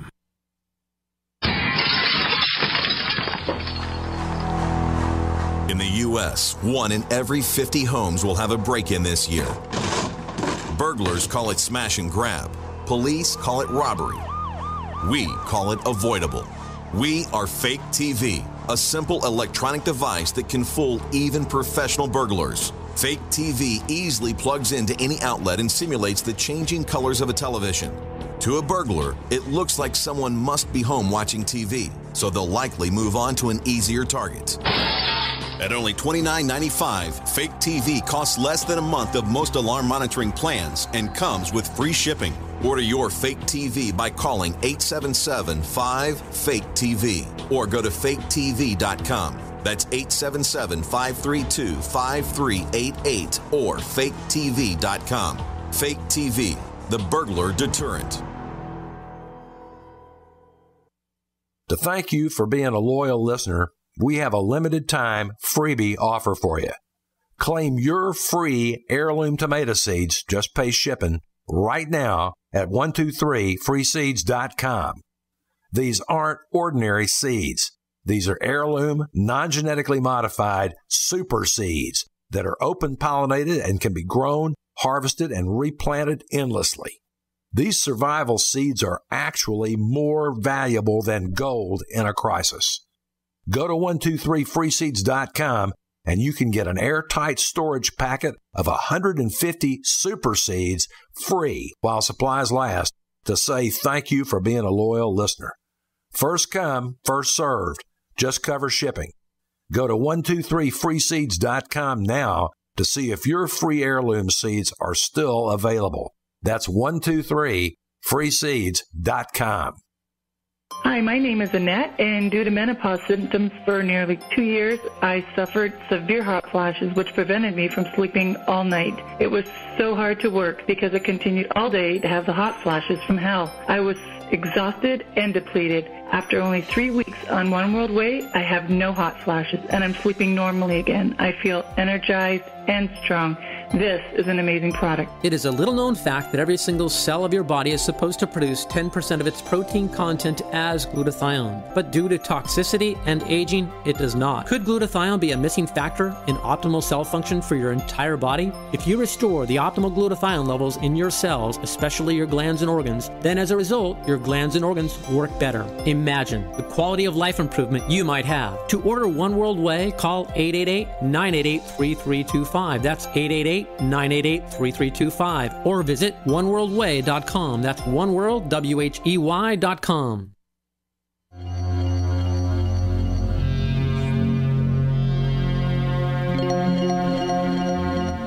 Hi, my name is Richard Dolan. You're listening to the Paracast.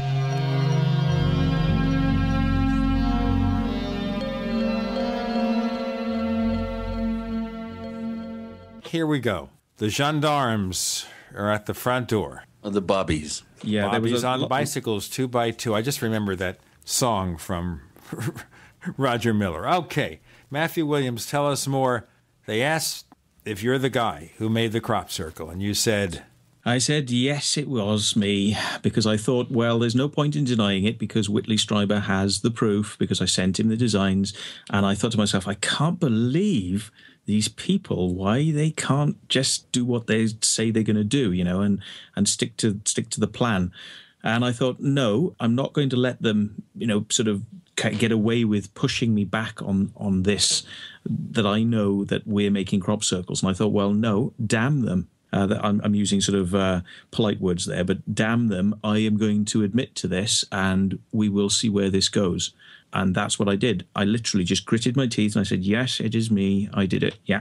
And they said, right, okay, then, well, in that case, I have to warn you that you are now under arrest for blah, blah, blah, blah, blah. And the police officers entered the house and turned the whole house over. It took a long time for me to get my computer back, several months, and it was smashed by the police. But, you know, little things like that, annoyances. But I just kind of wondered at that point, you know, oh, God, what the hell? What was I all involved in with this, you know, doing this crop circle stuff? Was it really worth carrying on from that point? But, you know, we still haven't got to the good stuff. We'll have to reverse and go to the paranormal stuff, because that's why I got involved to that point. But, yeah, making crop circles, got arrested, but I decided then I was going to tell the story, the real story of how it actually came to pass. Okay, did they find you? Did they put you in prison? What did they do? Yeah, because I admitted to it, it was all dealt with very quickly. It was able to go to court without having a case and a trial set. So I went before the local magistrates, which is like a low-level court. And the local magistrate, he seemed to think it was kind of funny that this had come before him. And he was also quite annoyed. You could tell that the magistrate thought that this was a triviality and that maybe it shouldn't have really, come to him for this. And what were you charged with? Destruction of public property, trespassing, what? In the UK, it's called criminal damage. You've done something to somebody else's property without permission. It's caused a monetary value loss, and you did it without permission. So I was fined the massive sum of £125, which is pretty much next to nothing when you think about it. It's about $200 US, something like that? $200, yeah. But now you're a marked man. I actually admitted in that, when I was there, I thought, well, if I'm going to be remembered for what I did here, if this is as far as it goes, if this is like the end of Matthew Williams and crop circles, I want to be remembered for one circle that I did do, which is one of many circles. I didn't want to admit to them all because it would have probably driven the fine figure up. But I thought I want to be remembered for one, and I admitted to it in the court and provided evidence of that. And it was one that I believe, Gene, you actually like. It was the basket weave of 2000. Wait a minute, you did the magic basket? I did the magic basket, yes. I was thinking for a second maybe he's implying I am a basket case. But no. Well, we already know that. I'm astounded that you did the magic basket. How did you do that? I heard it was woven. It was woven, but it's not kind of woven on the level of individual plants of being sort of put up and underneath each other.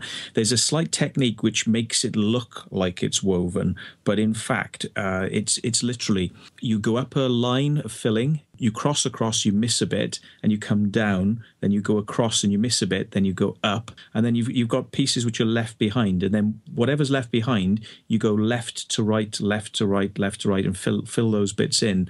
And, it looks from above like as if it's been woven. And in effect, some bits are under and some bits are over.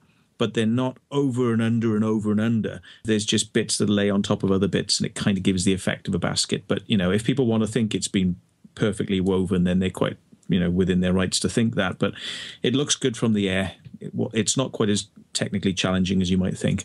Well, evidently the farmer was pretty freaked out because I think he, that very morning, early in the morning, if I remember, he got out and just knocked it all down. Yeah, he was. He thought it was the work of the devil. He's an elderly sort of farmer, and he must be sort of like a Christian or church-going man. And he thought that the devil had come and done his mowing devil, as it were, in his field. And the reason he cut it wasn't so much to sort of spite the circle, or it was to stop people going into this work of the devil. Yeah. He wanted to stop people actually being, sort of influenced by satanic dark forces. Did it come out in the trial that particular formation was the one that you were actually being charged for committing criminal mischief, criminal damage?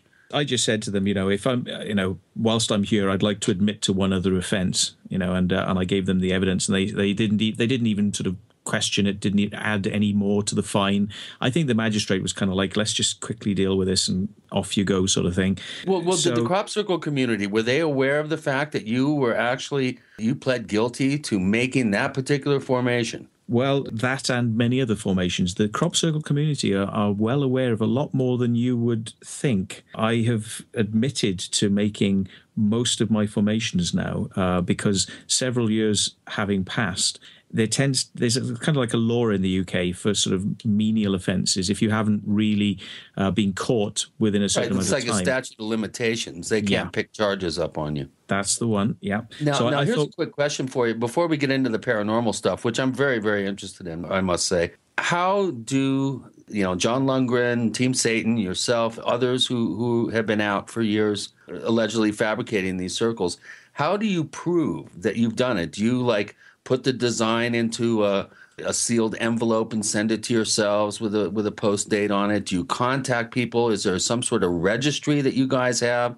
that we can go back to now in hindsight and look and see verification that you guys predicted these particular circles, and then lo and behold, they're presented to the public. How have you documented? It's a hard one because, proof will be for one person very different to another person. I mean, I've tended to just tell people what I've done. I mean, a lot of people will say, well, that's no good. That's not proof. You can't prove, that you made these by saying it. But, the sort of levels of proof that a lot of people want, to sort of put documents in the post. You've got to bear in mind that, circle makers will often meet in the pub in the afternoon or the evening. They'll finalize the designs and then they go out and make it. As to whether or not it gets made exactly as it was on paper, or it gets messed up and they change the design on the fly and doesn't end up being the circle that you went out to make. It ends up being something different. So you get all those sorts of problems. Then there's the sort of proof requirement. Some people say, well, why don't you take out video cameras? We have taken out video cameras with us, night vision cameras, but these things are invariably very hard to set up. Yeah, you can't film at night showing an actual design over the size of acreage that you're covering. Yeah. It's impossible at night, even with a night shot, even on top of a pole. I mean, night shot on a camera, you've probably experimented with these things yourself. You can get about 20, 30 feet with an average camera. If you buy an infrared illuminator to supplement a bit of extra light, you might get out to about 100 feet. But it starts to get fuzzy at 100 feet. And even then, you're going to be filming on a tripod, probably. This tripod is going to be about 6 foot high. The crop is about 3 to 5 foot high, in some cases. And you're not really going to see a great vantage over the crop circle. So unless you've got some sort of, you want to take a crane out into the field at night, right? So you've got vantage. Which is totally, you can't pull that off and get away with it. Yeah, and I mean, you could go up on the distant hills and try and film, but then you need image intensifier equipment, and image intensifiers at a distance, it tends to be grainy, specular footage. I have uploaded some of this onto my channel on the internet. But right now we've done a good job here of laying the groundwork, forgive the pun, for the crop circles. Is there anything paranormal about it, or just a bunch of artists having a good time at maybe a farmer's expense? We're going to hold that question to our next segment with Matthew Williams joining Gene and Chris. You're in the Paracast.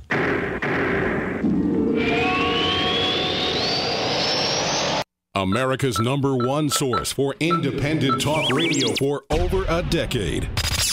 We are the GCN Radio Network. First came Attack of the Rockoids, and it was a critically acclaimed success. And now there's The Coming of the Protectors. A former military intelligence man is contacted by a space woman in a dream that turns out to be a nightmare because evil forces on our distant planet are planning to conquer the Earth. This is gripping science fiction of the classic kind. Attack of the Rockoids and The Coming of the Protectors. Find out more at rockoids.com. That's Rockoids, ROCKOIDS.com. So here's what happened. I was placing an order online. The site went down. It just stopped responding. It took hours before it returned, but I'd already placed the order with another company. If your site goes down, you could lose business. And if you have a business or personal site, you'll want to know it's easy to run and it will stay online. At iWeb, your site is hosted on one of the most reliable networks in the world. Check it out. iWeb.com. That's iWeb.com. Hi, I'm Ed Krell, CEO of Destination Maternity. We proudly support the March of Dimes work to reduce the rate of premature birth. The numbers have gone down in the past 5 years, but still, nearly 500,000 babies are born too soon in the United States each year.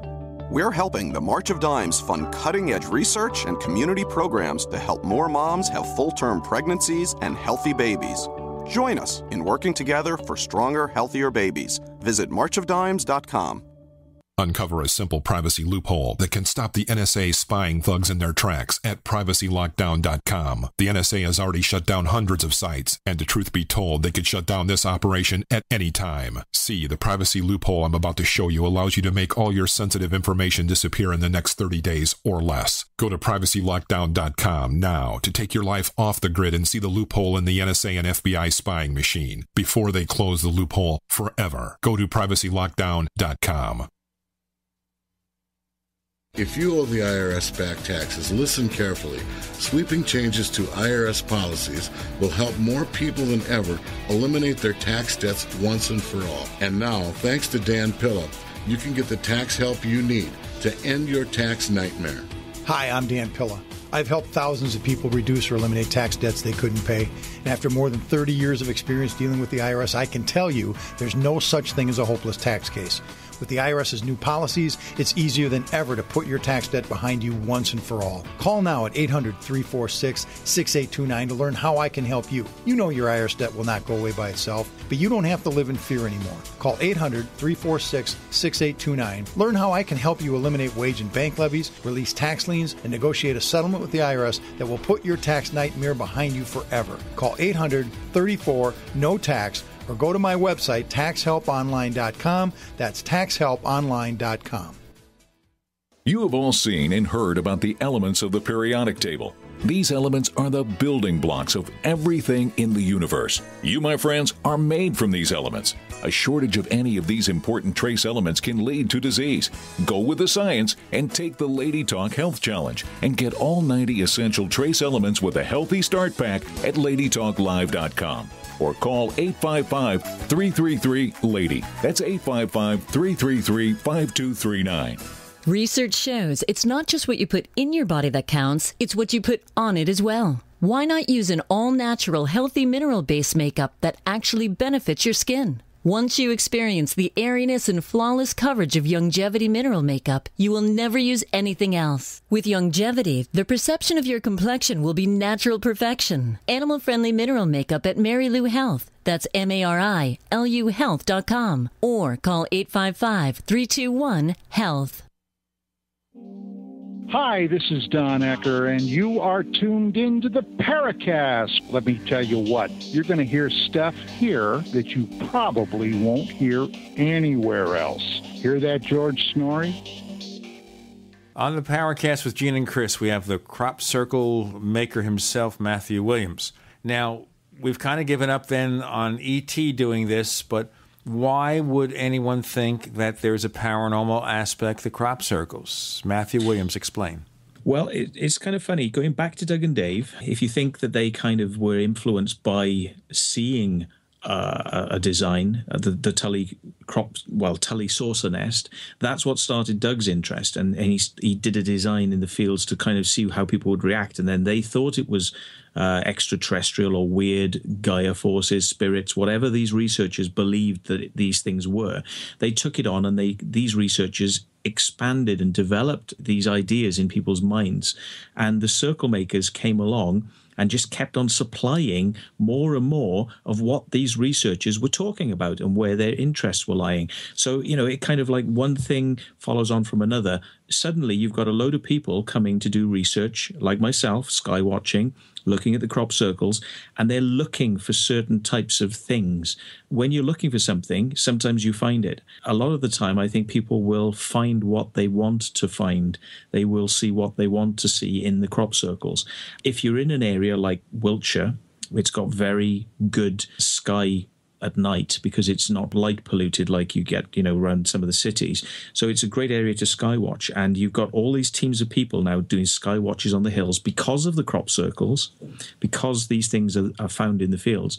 And they're seeing UFOs at night. They're seeing strange things that they don't understand. Albeit we do have the Salisbury Plain, which is a training area, a military training area nearby. And sometimes, you get strange flares, missiles being fired, tanks firing, explosions. And these things may confuse some people, not everybody, but, some people get a little bit excited by these things. And it creates a sort of, what's the word? It's kind of like a hysteria about the whole thing, some of which is justified. People have had real strange sightings. And some of it is kind of like self-generated. It's kind of like mass hysteria. But these crop circles have definitely attracted strange things. I am sure of this because I've been out, and I'm a sky watcher. I like to think I'm fairly level-headed in what I say I've seen, and I like to, sort of have multiple witness sightings where we're all seeing the same thing, and we haven't colluded on, the details. We're kind of like coming back to see things, and is speaking to people and saying, you know, what did you see last night? And they say, well, we saw a strange light in this position. And we'll say, oh, well, we were at this position. We saw that light too. Multiple witness sightings. That's what I like. And there's certainly a lot of that around crop circles. But the point being is that you've got two very different perspectives on this. You've got people who are making the crop circles, seeing things whilst they're out in the fields making the crop circle. And you've got the people on the hillsides and in the local vicinity who are having the strange sightings and experiences. And they're not then prepared to accept that people had anything to do with that crop circle, because they marry the two together and they say, well, a UFO was seen above that area, general area, a crop circle appears in the morning. Well, it must be 1 and 1 is 2. UFO plus crop circle equals UFO made crop circle. You know, and I like to say to people, and I like to sort of, you know, bring it back down to earth a little bit and say, well, 1 and 1 doesn't always make 2. You know, you have to actually say, well, maybe 1 is 1 over there and 1 is 1 over here, and you are the person making the connection between the two. You know, maybe the UFO was there, it was seen by people, but did it necessarily make the crop circle? Knowing that strange things are seen in and around crop circles, and I've made enough of them to know that we've seen balls of light. I've seen UFO structured-looking craft in the area, and sort of these things have even been chased by military helicopters, and this stuff does go on. You know, that there is this connection there. You've also got people who are predicting, psychic people who are predicting that a certain design is going to appear. And then people like myself will get the urge to get up from their seat, you know, and go out and make a crop circle design, which I would think is my own design. You know, I think to myself, well, I'm going to go out and make that shape. But somebody else is out there wanting this to appear or predicting this is going to appear. And a circle making team or an individual will go out and make that design. Now, again, that becomes very hard for you to talk to those people and say, well, don't you find it fascinating that you were predicting that and a circle maker has gone out and done that? And that's happened on a number of occasions. I give you one classic example. So, in other words, here, let me just digress here for a second. In other words, sure. You're saying a psychic will make a prediction about a particular shape, and then you will be compelled to go out and make that shape, not knowing about the psychic's prediction. Absolutely. This has happened on many occasions. One I was going to tell you about was at Avebury, and I know the people involved. They didn't know that I was going to go out and make a crop circle. I didn't know that they were there in a field actually doing a meditation, and this was near a stone circle called Avebury. It's like a larger stone circle site to somewhere like Stonehenge that people are probably more familiar with, a bigger site than Stonehenge. Basically, they were sitting on the edge of a field and they were meditating, and they were hoping that a crop circle would appear, and they had a design that they were all meditating on. And please tell me this wasn't Stephen Greer. No, this wasn't Stephen Greer. No. Her name was actually Diane Krishna. She was involved in crop circle research many years ago. I haven't seen her for a while, but I approached her afterwards and said, did you realize that I made this design? Because I'd heard the story that people were raving about. They were saying, oh my God, these people were there and they were meditating on a 6-fold petal, like a 6-fold flower. And I mean, I was in my house and I decided to get up and go out and do this design on my own. I didn't have a team. I used a tripod because I needed somebody to hold the other end of the tape that we use, and I didn't have that person. So I had to make the design small enough so that I could stretch this tape out and not have the tripod fall over, because it was, you know, obviously going to sway with the distance of the tape. So I had to make it a small design, but I could hear these people, and it sounded to me like they were chatting and playing a guitar. And I thought, well, I better be careful, you know, so that I don't let them know I'm here. So I quietly made this circle, probably only within about 300 feet, I would say, of where they were. So that's how close I managed to get to them and made this design. And then they said, wow, you know, that we were asking for this in a meditation, then it appears. And I revealed to Diane that it was me, and she was fascinated. This has happened on more than one occasion. Teams going out, even whole crop circle making teams going out to the same field on the same night and putting down very similar designs close to each other without even knowing the other team is present. It's almost They're all like getting the same idea to do the same thing at the same time. At the same time. And one of the weirdest, this blows my mind because I can't explain this, and the teams involved are all scratching their heads over this as well, is that there was a group working in Wiltshire, in North Wiltshire, and they were making a spiral pattern, and this spiral goes from one spiral into another. So there's two spirals side by side, and one spiral spirals out, goes into the next spiral, and spirals down. Okay, so they made this design, and they were, they went away, they were happy, they'd finished. In the morning, we get reports that there is another design in South Wiltshire, that it's a similar design. Now, this was happened to be on my birthday. This was on my birthday, the date of my birthday. So I was like, my God, this has happened again. This is like something is trying to shake the tree here, shake you and make you think, what is going on. Now, I questioned the circle making team and I said, look, come on, you guys, you're taking the mickey here. You're doing this, aren't you? To sort of like, because it's my birthday and you're trying to sort of like give me a little present or something, aren't you? And they said, no, we don't know who that other team was. We got no idea. And we were amazed to see that somebody else had done the same design, but in another part of Wiltshire, we don't know who it is. It's like, oh yeah, I thought, well, that's got, they might be telling the truth. I think they probably are, because I believe that these things go on. But I'm thinking, I'll get to the bottom of it one day. Well, I did, because many months later, I was actually driving in my car. I haven't revealed the full circumstances to it, but I'll reveal them to you tonight. I said I probably would at some point, but driving my car, I saw two guys who were paragliding. They were using a parachute, and they were actually flying cross country with a parachute.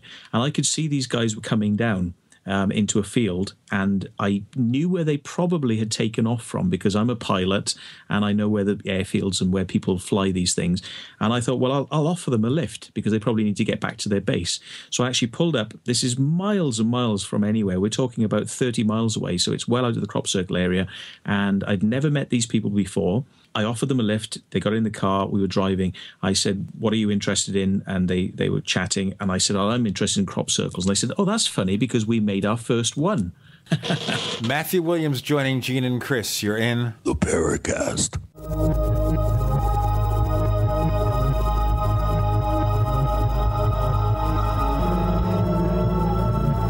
Are you tired of searching for great talk radio? Something more important. Search no more. We are the GCN Radio Network. Hi, this is Ted Anderson. If you'd like to listen to GCN programs on the go, I have great news. GCN has created a Droid and iPhone application, and it's free. Just as easy as going to GCNlive.com, click on the banner, and download. Before you know it, you'll be listening to your favorite hard-hitting GCN shows, live or on demand, right on your Droid or iPhone, 24/7 and on the go. So download the Droid and iPhone app free by clicking on the banner at GCNlive.com. Thanks again for listening to GCNlive.com. Again, that's GCNlive.com. Hi, this is Ted Anderson. Have you ever wondered why banks, stockbrokers, investment advisors won't talk about gold IRAs? They've been available since 1986, yet the financial industry won't recognize the value of gold for your retirement. Gold has outperformed paper investments, yet no word about IRAs. If you would like to have gold for your retirement, call 800-686-2237. Don't get left behind by rising inflation and low returns. Call 800-686-2237. Secure your future and call 1-800-686-2237. It's that time of year again, and you know what that means. Cold and flu season. But don't worry, herbalhealer.com has you and your loved ones covered with our safe and natural products. Cold and flu fighters like beta-glucans, olive leaf antiviral capsules, grapefruit seed extract, HHA 4-herb capsules, elderberry power, and respirate. And don't forget about oregacillin for the lungs, normally $34.95, on sale now for only $25. Vitamin D3 120-count soft gels, only $9. Whole body and homeopathic detoxes for the lungs, kidneys, liver, lymph, and brain, normally $26.95, now just $20. Herbalhealer.com also offers correspondence courses to teach you how to handle your health naturally. And as always, new customers get a free 128-page catalog with your order. Visit herbalhealer.com and click the Winter Specials button to save on our natural cold and flu fighting products. Herbalhealer.com, healing the world with nature, one person at a time, since 1988.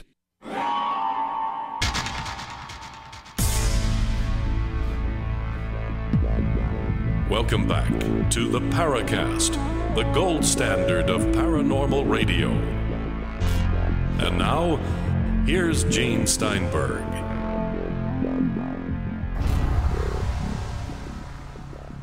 The discussion continues about the inspiration for crop circles. Matthew Williams joining Gene and Chris. Go on, please. We were talking about a design which appeared, and the upshot of it was that two designs appeared on the same night. That happened to be my birthday. The teams denied all knowledge of the other team being there. They didn't know who the other team were. And no I thought collusion, whatever, no evidence. No conclusion, no. And I wasn't sure whether to believe them, but I think it was several months later when I met these people that were parasailing and gave them a lift. We got onto the subject of crop circles, and they told me, well, we made our first one, and I think they said it was last year. So this was a year later. And they said, yeah, we made our first crop circle last year. And I said, which one was it? And they said, oh, it was a spiral. And I said, no way. And I said, where was it? And they said, oh, it's this location. I said, absolutely. You made this? And they said, yeah. And we'd never made one before. And I said, well, it's fascinating that somebody else had made one on the same night. And they said, yeah, we heard about that. And we didn't know why had somebody made the same design on the same night. And I said, well, I think that's more than just chance that's happened. That's weird. But you've never made a crop circle? No. Do you know anybody who makes crop circles? No. So you haven't got any friends who put you up to this? No. Okay. I said, what was the inspiration for the spiral design then? And strangely enough, they had an inspiration which made sense, which was that when you're soaring in a parasail, you tend to use the thermals to actually gain lift, to lift you up using the hot air. And whilst you're in a thermal, you tend to either go clockwise or anti-clockwise, and you spiral and spiral and spiral, gaining height. So for them, they go from one spiral clockwise to doing anti-clockwise in the next spiral. So they put a clockwise, anti-clockwise spiral. That was their design. They put it underneath the airfield where they do their parasailing. For them, that meant the type of flying that they do, whereas these other guys who are working in North Wiltshire had no connection with them at all. They did a spiral on the same night.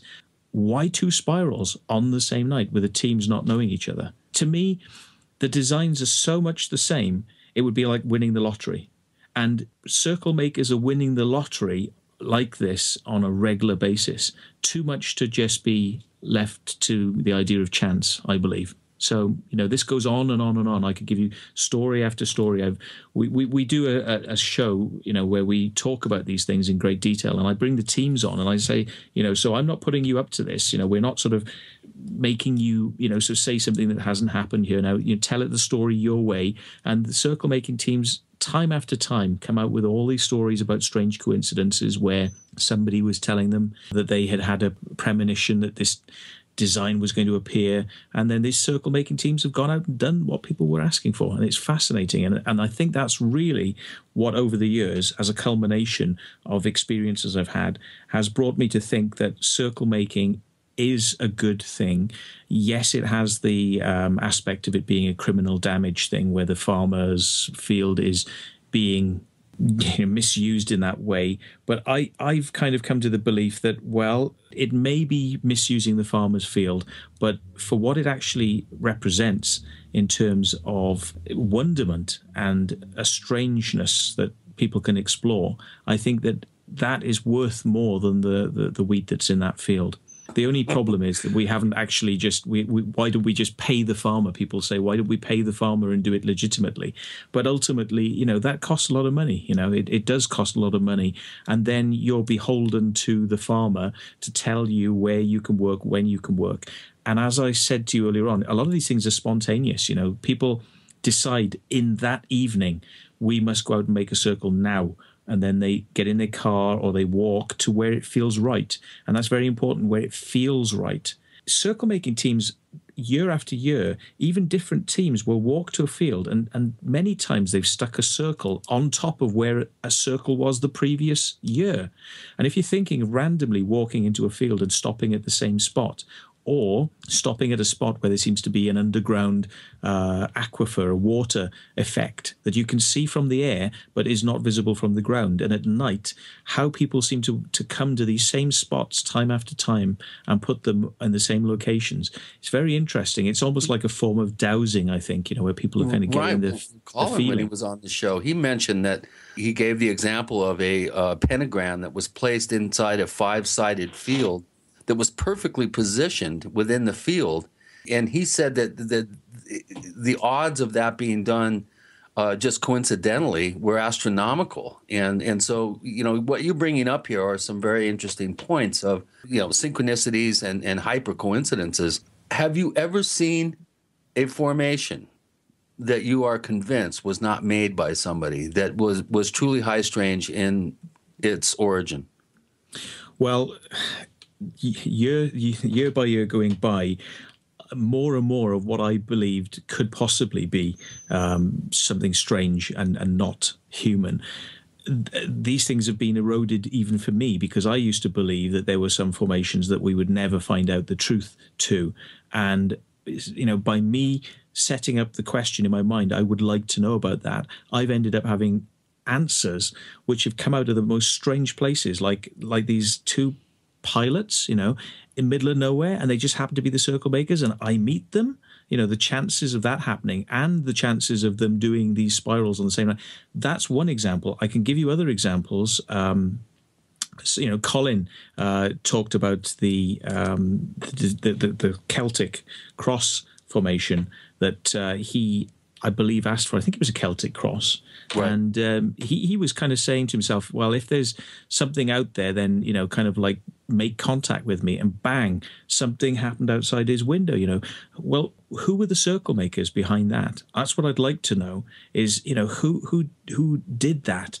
And you often don't get answers to this because, maybe the circle makers have moved on and you don't get to hear. But one of the circles, which is revered by many people as being one of the most classic designs, I thought, well, we'd never find out, that these people had gone away. If there were people, they'd gone and we would never know. So maybe it was something unusual. It's known as the Barbary Castle design, which is like a triangle with, on the three corners of the triangle, there's a strange shape that on each of the three corners. I'm just trying to remember the year now. Barbary Castle, 1998. No, it was way before that. 1991. 91. Yeah, you're right. It's 1991. Yeah, sorry, I don't know where I got 98 from.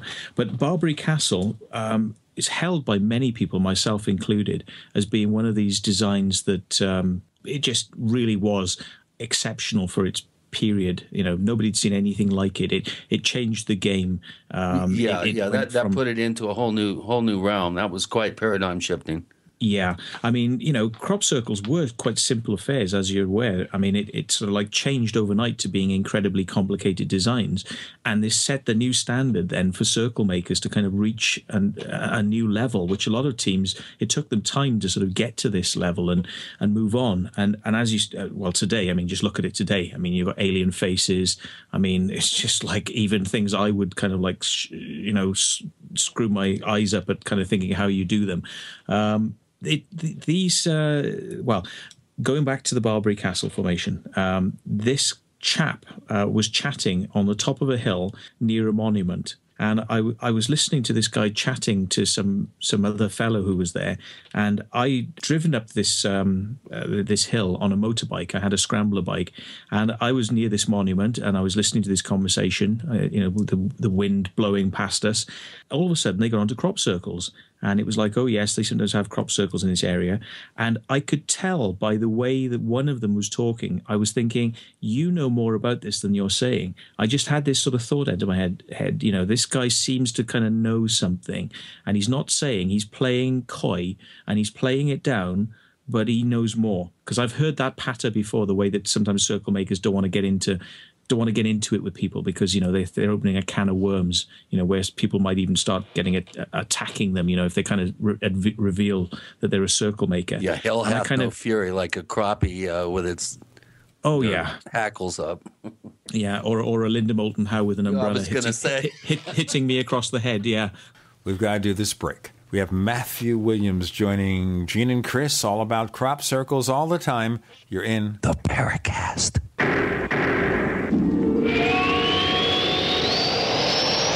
Neighbors, are you tired of dealing with a slow web hosting provider? Well, check out A2 Hosting and their screaming fast Swift server platform. They even have SSDs that load pages 300% faster than the competition. Ready to give your site a speed boost? Well, tell you what, neighbors, head on over to a2hosting.com.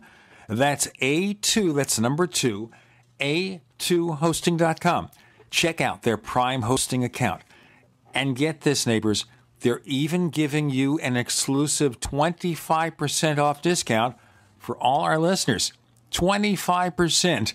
And remember, their Guru Crew support team is standing by 24/7, 365 days a year to answer any of your questions. Now, to get the discount, use the coupon code GENE when you check out. Do you know how much the dollar has lost in its value against other currencies in the last 90 days? Ever think about how inflation will change your life, your savings, your retirement plans? Remember inflation in Zimbabwe, Argentina, the Weimar Republic? Put another way, who cares if your investments go up 10%, but you lose 40% of your purchasing power? Gold is the only monetary asset as no one else's liability. Gold still buys the same amount of stuff it always did. Gold does not require trust in a third party. You can possess it in your hand. You can take it with you. Gold is real money. Gold is honest money. My name is Daniel Larson from Midas Resources. To find out how you can protect your savings and roll over your IRA funds into precious metals accounts, please call me at 800-686-2237, extension 134. That's 800-686-2237, extension 134. 800-686-2237, extension 134. We travel so much, and having a fake TV, well, it gives added peace of mind. Burglars look for houses that appear to be easy targets. But fake TV can fool even professional burglars into thinking someone is home watching television. As a recent widow living alone, it gives me great peace of mind to set my fake TV near a window and know that passing motorists and pedestrians will think someone is home watching TV when I'm actually away from home. Fake TV easily plugs into any outlet, just like a light on a timer. And they're so easy to use. You just plug them in and they're ready to go. Plus, they're so affordable that we have one upstairs and downstairs. Fake TV is only $29.95 with free shipping. Order your fake TV by calling 877-5-FAKE-TV or go to faketv.com. That's 877-532-5388 or faketv.com. Fake TV, the burglar deterrent. My name's Bruno. I'm 52 years old. I've tried different protein powders over the years, and they've all tasted pretty bad. I tried One World Whey and found it to be delicious. After 10 weeks on One World Whey, my wife commented, "You have more muscles and you're leaner than when you were 20 years old." My body has changed dramatically. I'm a cyclist. Normally I'll ride 2 days on and take 2 days off. After being on One World Whey, I rode 10 days in a row in over 100-degree heat, and then I'd take another 2 servings of One World Whey, and then work out at the gym for another hour and a half. I just couldn't believe these results. My normal muscle tightness and soreness after working out are virtually gone. Don't take my word for it. One World Whey comes in single servings. Just give it a try. For a health and taste sensation you'll love, call 888-988-3325. That's 888-988-3325. That's 888-988-3325. Or visit oneworldwhey.com. That's oneworld.com. We'd like to hear from you. If you have a comment or question about the Paracast, send it to news@theparacast.com. That's news@theparacast.com. And don't forget to visit our famous Paracast community forums at forum.theparacast.com. I still wonder whether Chris would be a really good crop circle maker, especially if he gets busted. We have a headline story. Everybody would want to listen to the show when you have to, Chris, raise bail. You know, there's always a negative. Matthew Williams joining us. We're getting into the more unusual or paranormal aspects. And during the next 3 segments, Chris will also be asking your questions, listeners.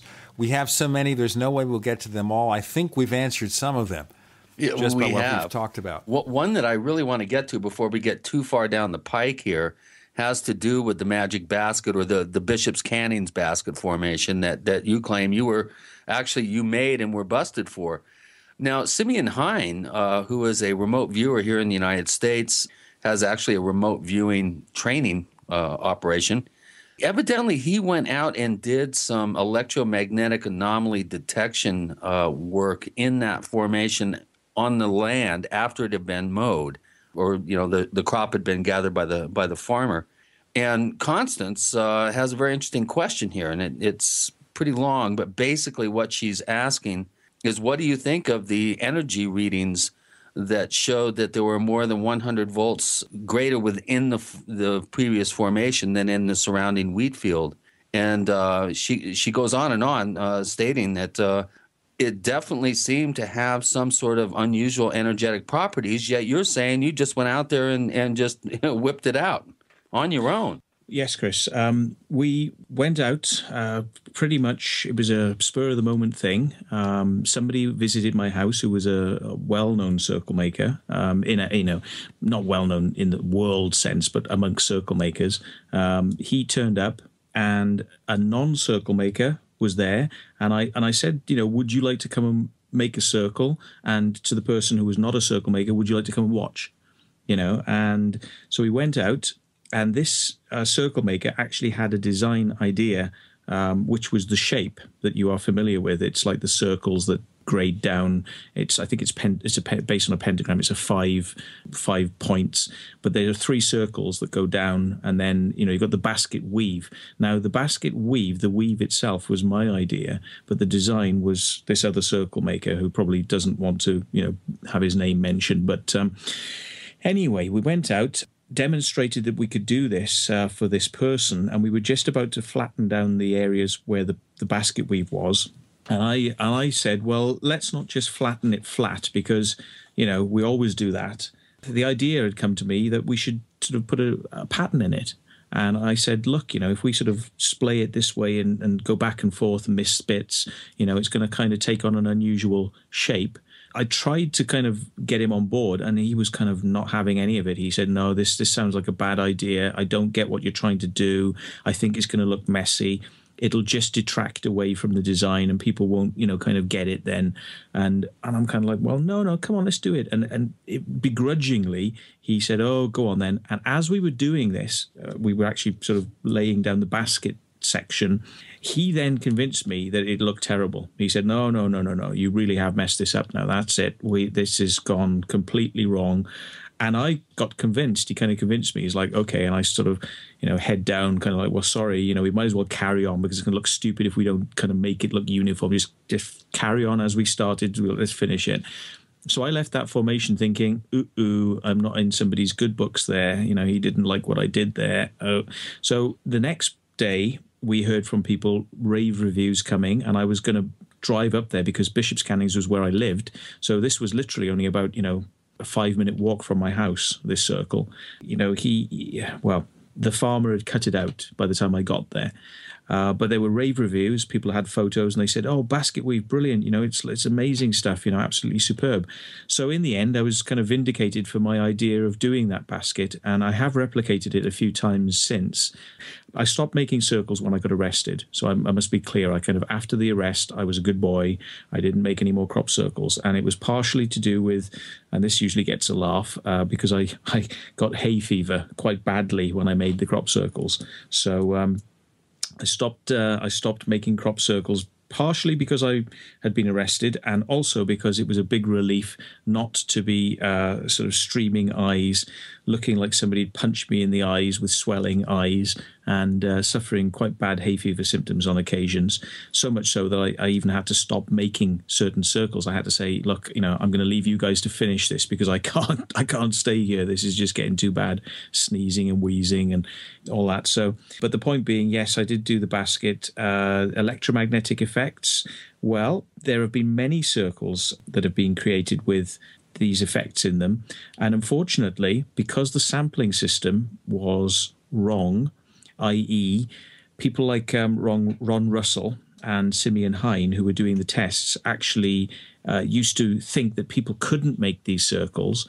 So, of course, you have the assumption that people can't make the circles. You then find that your equipment is reading high readings, electromagnetic readings. So you take those readings as being proof that the circle couldn't be made by people. And of course, if your assumption in the first place is wrong, then the higher the readings you get, the more it definitely couldn't be made by people. So what I was keen to do, and I actually got in touch with Ron, because like I said, with many researchers, I approached these people systematically and said, look, this is what you're saying. Can I help you? Would you like to chat? Would you like to see a circle being made?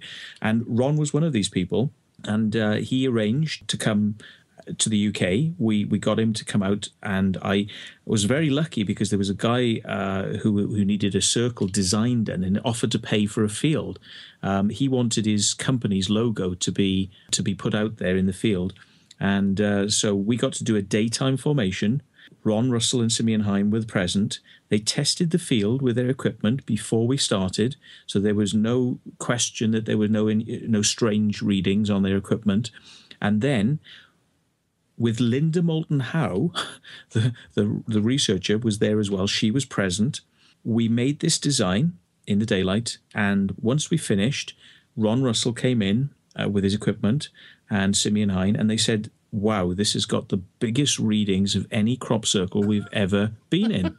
This is the highest readings we've ever had. So, I wasn't expecting that. That was not something I'd planned to go out and do. Let's do this. It was literally just as a demonstration circle. It wasn't even to kind of say, well, there will be readings in our circle. I thought there might be, because we knew that many of our circles did have these high readings, but I wasn't expecting it. When he said it was the highest. What do you equate that to? Have you done any sort of scientific research into how that could possibly be the case? Well, the greatest indicator, I think, really might be that we were doing something in daylight, not at nighttime. And what was the big change, I think, in why it had such high readings is that when people are working at night, the conditions are different. And if you work in the day when the sun is out and the crop is dry, because nighttime brings condensation. And condensation, may affect the electromagnetic effects. Daytime, there's a lot of energy from the sun. The plants are dry. There's more static charge because they're dry and maybe static. Point. So I would imagine that if somebody did want to go into it in a more rigorous way to kind of find out why, if there's a difference between night and day, that you could find this out. Matthew Williams joining Gene and Chris. You're in the Paracast.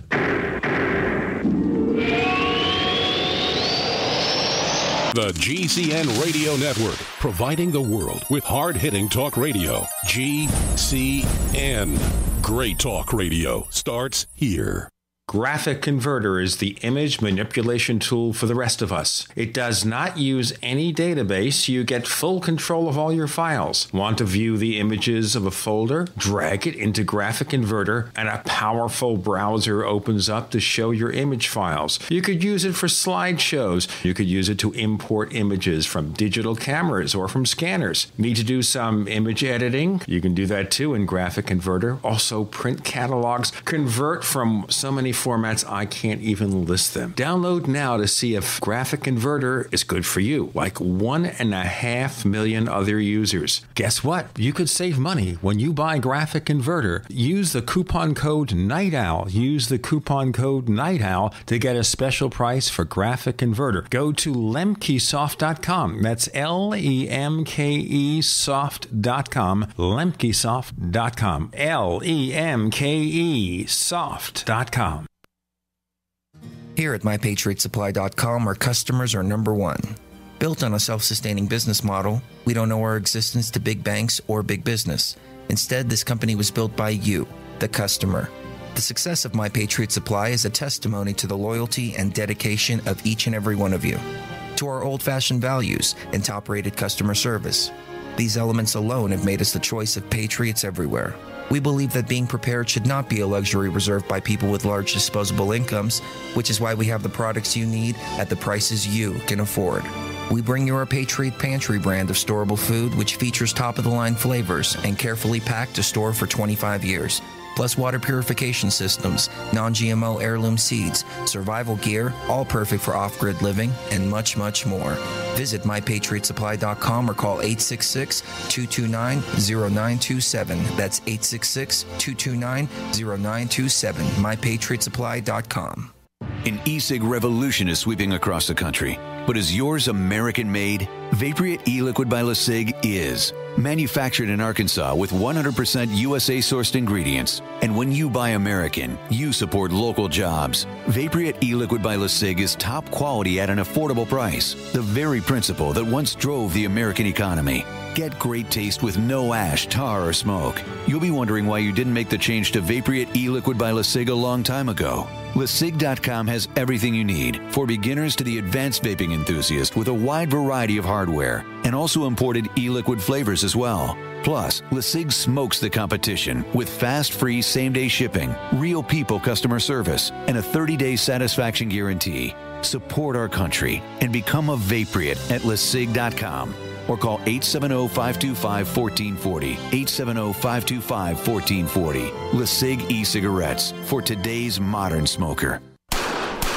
That's the sound of a .44 Magnum and Trauma Max, a high-tech hybrid Kevlar bulletproof vest from InfidelBodyArmor.com. Will stop it and most pistol rounds. Trauma Max is a major breakthrough in pistol-rated body armor, and prices start at just $170 per insert. More protection, more stopping power, more mobility, and it weighs less than 5 pounds. Get details at InfidelBodyArmor.com. That's INFIDEL BodyArmor.com. Uncover a simple privacy loophole that can stop the NSA spying thugs in their tracks at privacylockdown.com. The NSA has already shut down hundreds of sites, and the truth be told, they could shut down this operation at any time. See, the privacy loophole I'm about to show you allows you to make all your sensitive information disappear in the next 30 days or less. Go to privacylockdown.com now to take your life off the grid and see the loophole in the NSA and FBI spying machine before they close the loophole forever. Go to privacylockdown.com.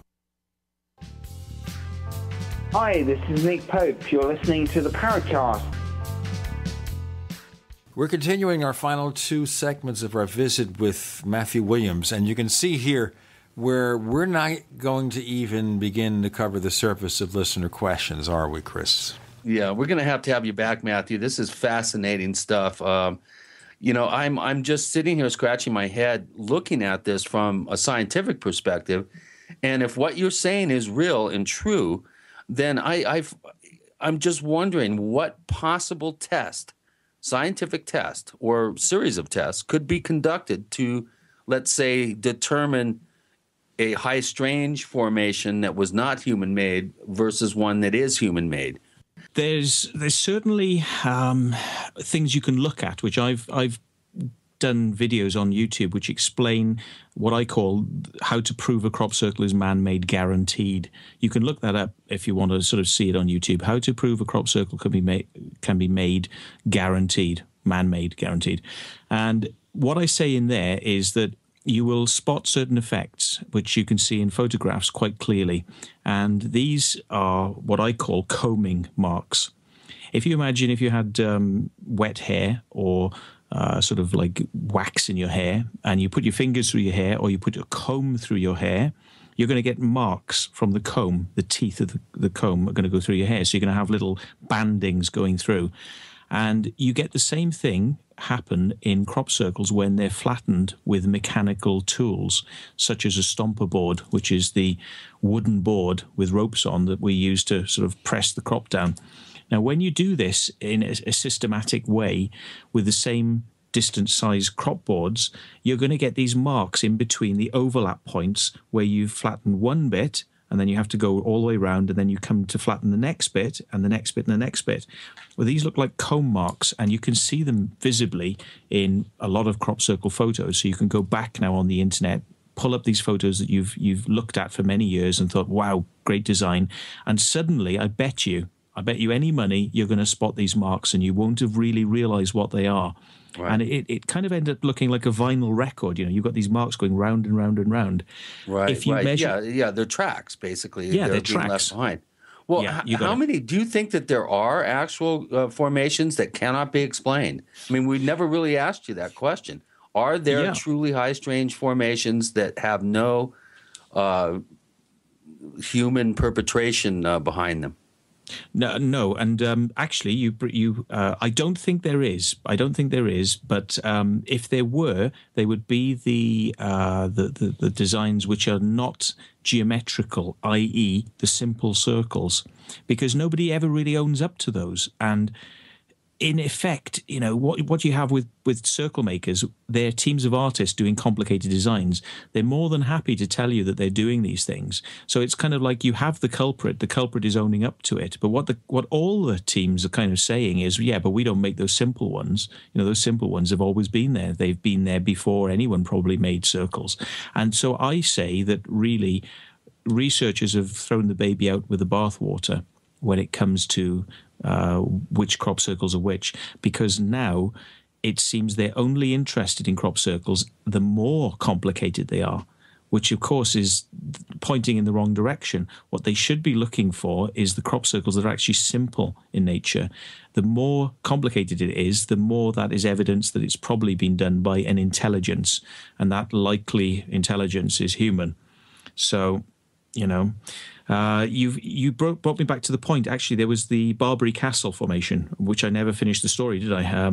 The guy on the hill was talking about making a design with somebody, and I didn't believe what he was saying. Whether or not he was telling me the truth about being a circle maker when I got chatting to him, and he said, "Well, okay, then I'll tell you 2 circles I've made. I made the Barbary Castle and I made another one, and then I never made any others." So this guy made Barbary Castle only making 2 circles, and the other circle he made was a script, and this script was something which wasn't deciphered at the time. The code that was in the script was like you get on a calculator. You have the numbers, like the figure 8, and you can make up all the numbers 1, 2, 3, 4, 5, 6, 7, 8, 9, 0 on a calculator by just basically filling in or not filling in the black spaces. Well, this is what he did with this design, but he only did the lower half, so it was looking like squares instead of looking like a number 8. Now, this design was many years it had stood as an undeciphered text, but it was very easy to decipher what it actually said if you knew the trick to it. And when he told me this and drew it out, he drew it out straight away on the chalk of this monument that we were standing there. He picked up a piece of stone, drew it out, and I knew that what he was saying was the truth. And basically, it was actually a message to one of the crop circle researchers that he was trying to prove this researcher didn't know what he was talking about. And it was Terence Meaden. And the message of the circle was, if you decipher it, it says Meaden talks. I'm not supposed to use the bad language. So he said, let's just put it like this: Meaden talks crap. Okay, and then you kind of like decipher, turn the word crap into something else, and then you have it. Yeah. So Meaden talks crap. Okay, and then you have it. But that was the mystery of that crop circle, which for many years nobody knew what it meant. And if he knew that, if he knew the answer to that, then if he tells me that he made the Barbary Castle, I believe him. So that kind of puts that one to rest as well. So no, I don't think there are any circles that I see that I couldn't say would have been created by people, unless you're talking about damage in fields, wind damage, or simple circles. Which is what fascinates me. The random blowdown events, I think, are really important. Yeah, sure. And I mean, a lot has been done by us to help demystify, what people have believed in the past to be effects of genuine crop circles. As we started the show, we were talking about these nodal bends, which people have called the blown nodes. These knuckle points on the plants, when you bend them over, you get these cracks. And the cracks are literally where the plant tries to grow back towards the sunlight. And where the sunlight sort of shines down, the plant will move itself back up and start to correct. So instead of being a flattened crop circle anymore, you'll start to have it sort of recovering back up to a straight up position. And in some cases, it nearly recovers fully. to the plant standing back up. But when it does this, it has to actually start changing its direction that it's pointing at one of these nodal points, at one of these knuckle points. So it starts to bend like you bend your elbow. Okay, so if you imagine your arm bending the elbow, that's how a plant would move. And if you imagine on the end of your elbow, it splits. The plant splits open because it's stretching so much at that point, because it's not normally going to sort of, use that knuckle to bend in such a radical maneuver, but it has to because it's been flattened down. So it has to move quite a lot.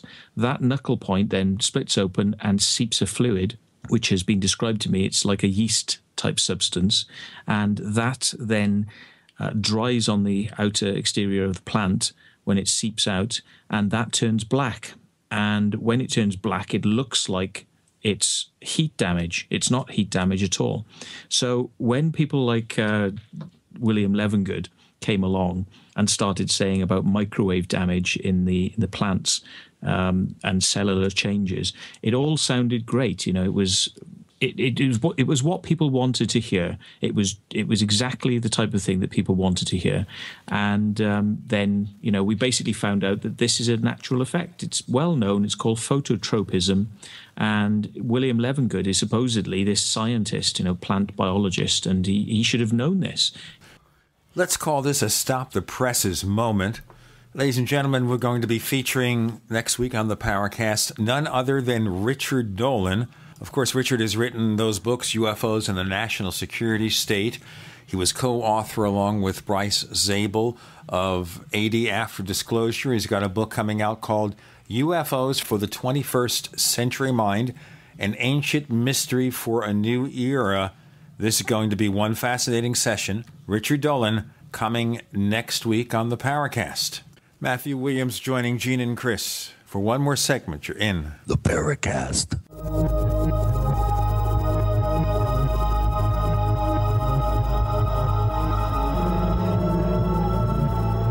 America's #1 source for independent talk radio for over a decade. We are the GCN Radio Network. If you want to get your website online and you need reliable service, first-class service at the lowest possible price, there's only one place to go. Well, DreamHost has a special promotion with our show where they'll offer you unlimited disk space, unlimited bandwidth, one-click web apps such as WordPress, 24/7 support. You can save over $55. You want to know how? Go to dreamhost.com/radio, dreamhost.com/radio. First came Attack of the Rockoids, and it was a critically acclaimed success. And now there's The Coming of the Protectors. A former military intelligence man is contacted by a space woman in a dream that turns out to be a nightmare because evil forces on our distant planet are planning to conquer the Earth. This is gripping science fiction of the classic kind. Attack of the Rockoids and The Coming of the Protectors. Find out more at rockoids.com. That's Rockoids, ROCKOIDS.com. This alert just came in. This special announcement is for business owners and leaders of organizations who've been waiting for the right time to build. General Steel has made it impossible to wait any longer with rock-bottom prices that could save you thousands. That's right, General Steel, America's leader in pre-engineered structures, is offering buildings at prices you will never see again. Don't miss these prices. A 50 by 100 for under $30,000. You heard right. That's 5,000 square feet under $30,000. Manufacturers, if you need a larger building, try a 100 by 100 commercial building for $129,000. You can't afford to rent with these prices. Imagine a 70 by 100 foot church building for under $69,000. With the economy improving and interest rates still at historic lows, you can't afford to wait. So call 866-91-STEEL. Lock in your price now. Take delivery in spring. 866-91-STEEL. That's 866-917-8335. Shop in your underwear. Get prepared in your pajamas. Get food for camping from the comfort of your own bed. Whatever you do, get in on Freeze Dry Guy's Bean Blowout Sale. There's no better bargain on beans. Dehydrated small red chili beans, pinto beans, and baby lima beans. With a super long shelf life, these healthy beans are a big-time score for emergency preparedness or outdoor activities. Bean Blowout cases of 6 number 10 cans for just $97. Only $97 plus free shipping. No need to gas up and go. Shop online now at freezedryguy.com or call 866-404-3663, 866-404-FOOD. This super sale runs now all the way through Cyber Monday, December 2nd, while supplies last.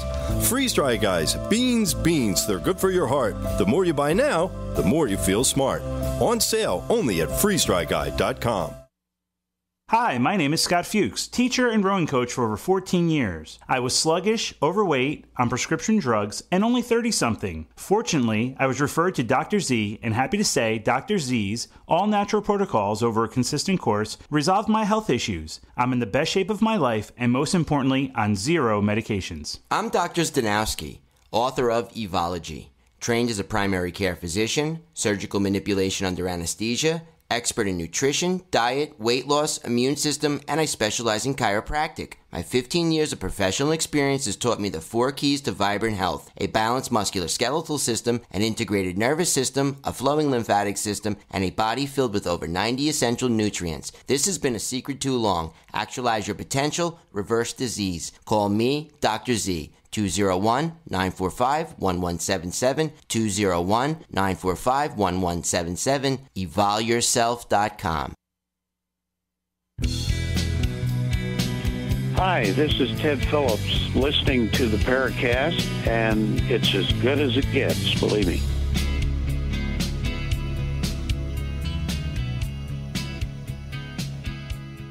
This is our final segment, this time out with Matthew Williams. As we said before, he's going to be back. There's no way to possibly limit this to one discussion. Great. Good stuff, Matthew.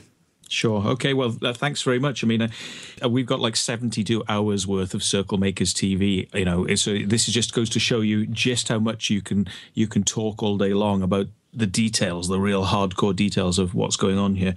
But yeah, these knuckle bends, the blown nodes, those were blown out of the water by the, sort of science of Levengood being questioned. Well, this guy Levengood called himself a doctor. He said he was a plant biologist, but he didn't know a simple effect like phototropism. And then it came out about that we found out that he wasn't actually a doctor, that he was using the title doctor and he wasn't really a doctor.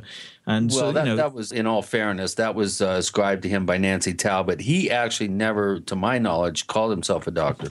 Well, this is the thing. He has done, because we've basically, it was ascribed to him by Nancy Talbot, but he's used the title many times on TV documentaries.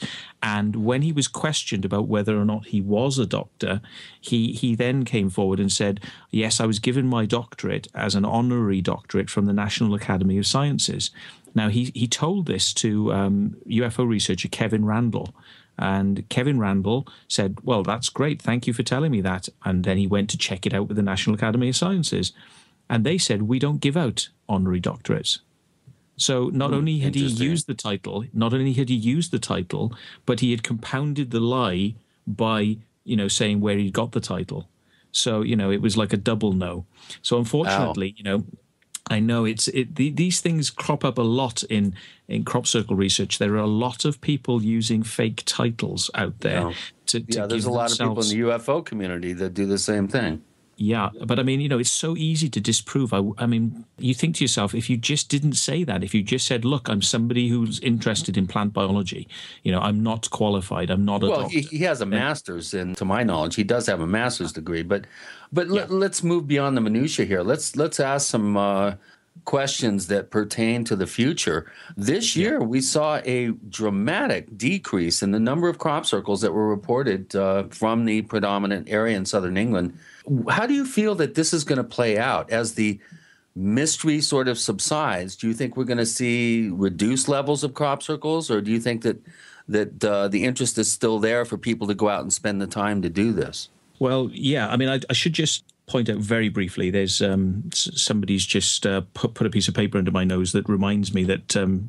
Levengood did actually sign a report, Dr. Levengood, a crop circle report that he sent out. So he actually signed that himself. But anyway, Yeah, there's a lot of that goes on, but the crop circles in the UK have been diminishing because I suppose it's been going on a long time. It's been getting very large. The designs are getting so big and so complicated that it's reached a pinnacle that's very hard for a lot of teams to kind of surpass. So, in order to go out and make an enormous design with an incredible complexity, you need a big team. And everything needs to go right. You can't bring that many people together all the time. You might be able to manage it once or twice a year, but not repeatedly. A lot of these teams tend to work in small numbers of people, like 2s and 3s, 5s being the largest type of team that you get. And to what end? Even though these teams are interested in the paranormal stuff and they've all had their sightings of strange things whilst being out there, balls of light, strange flashes in the sky, seeing black figures, all these sorts of things have happened to circle makers. Everyone's interested in that.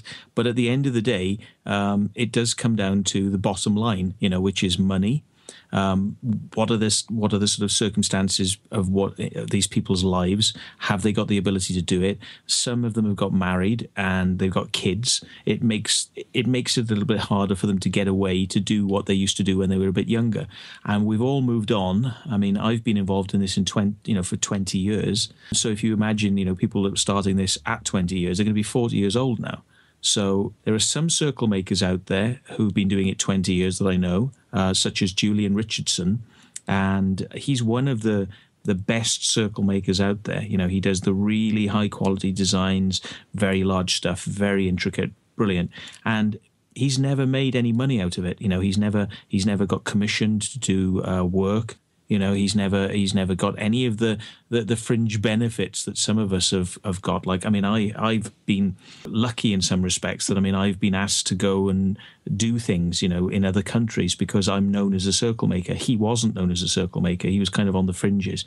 And then, you get like a TV company will say, well, look, will you do a demonstration for us? I got asked to go to New Zealand to do this.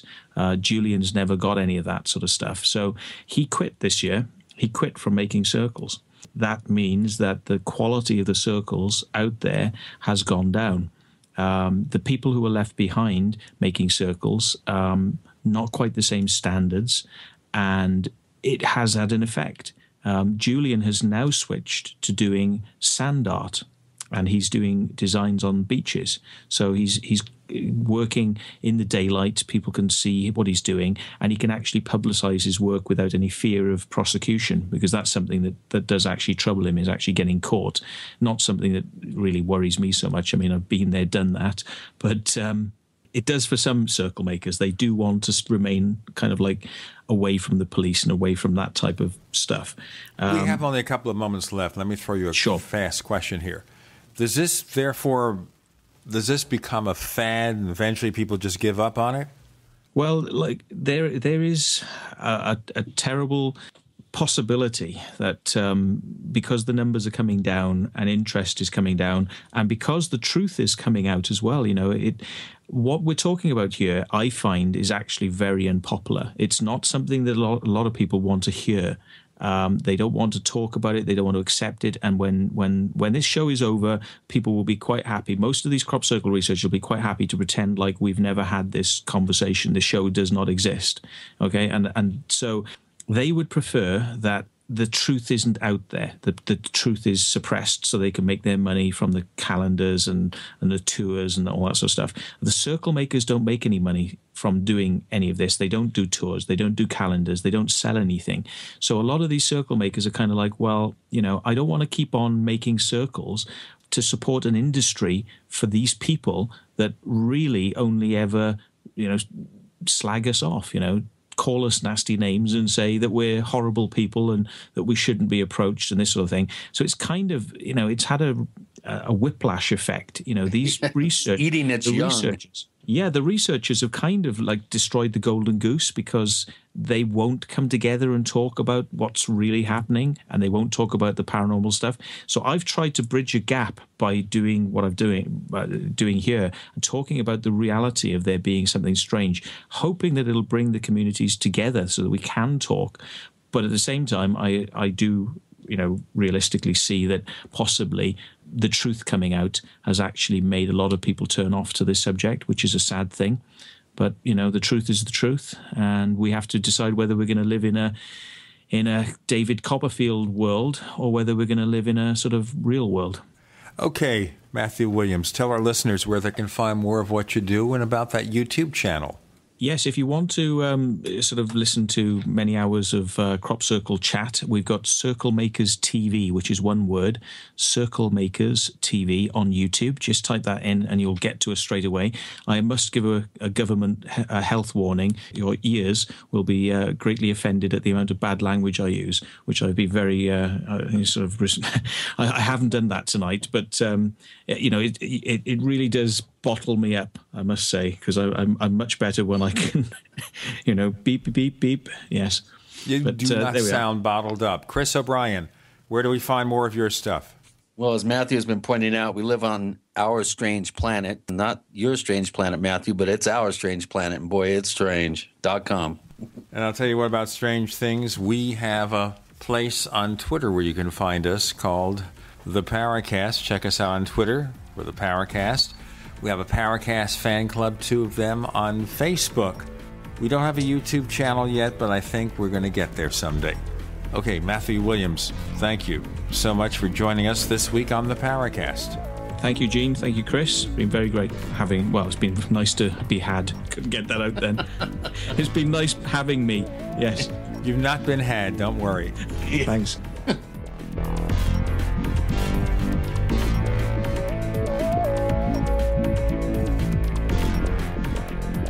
The Paracast, featuring Gene Steinberg and Christopher O'Brien, is a copyrighted presentation of Making the Impossible, Incorporated. Tune in next week for a new adventure in The Paracast.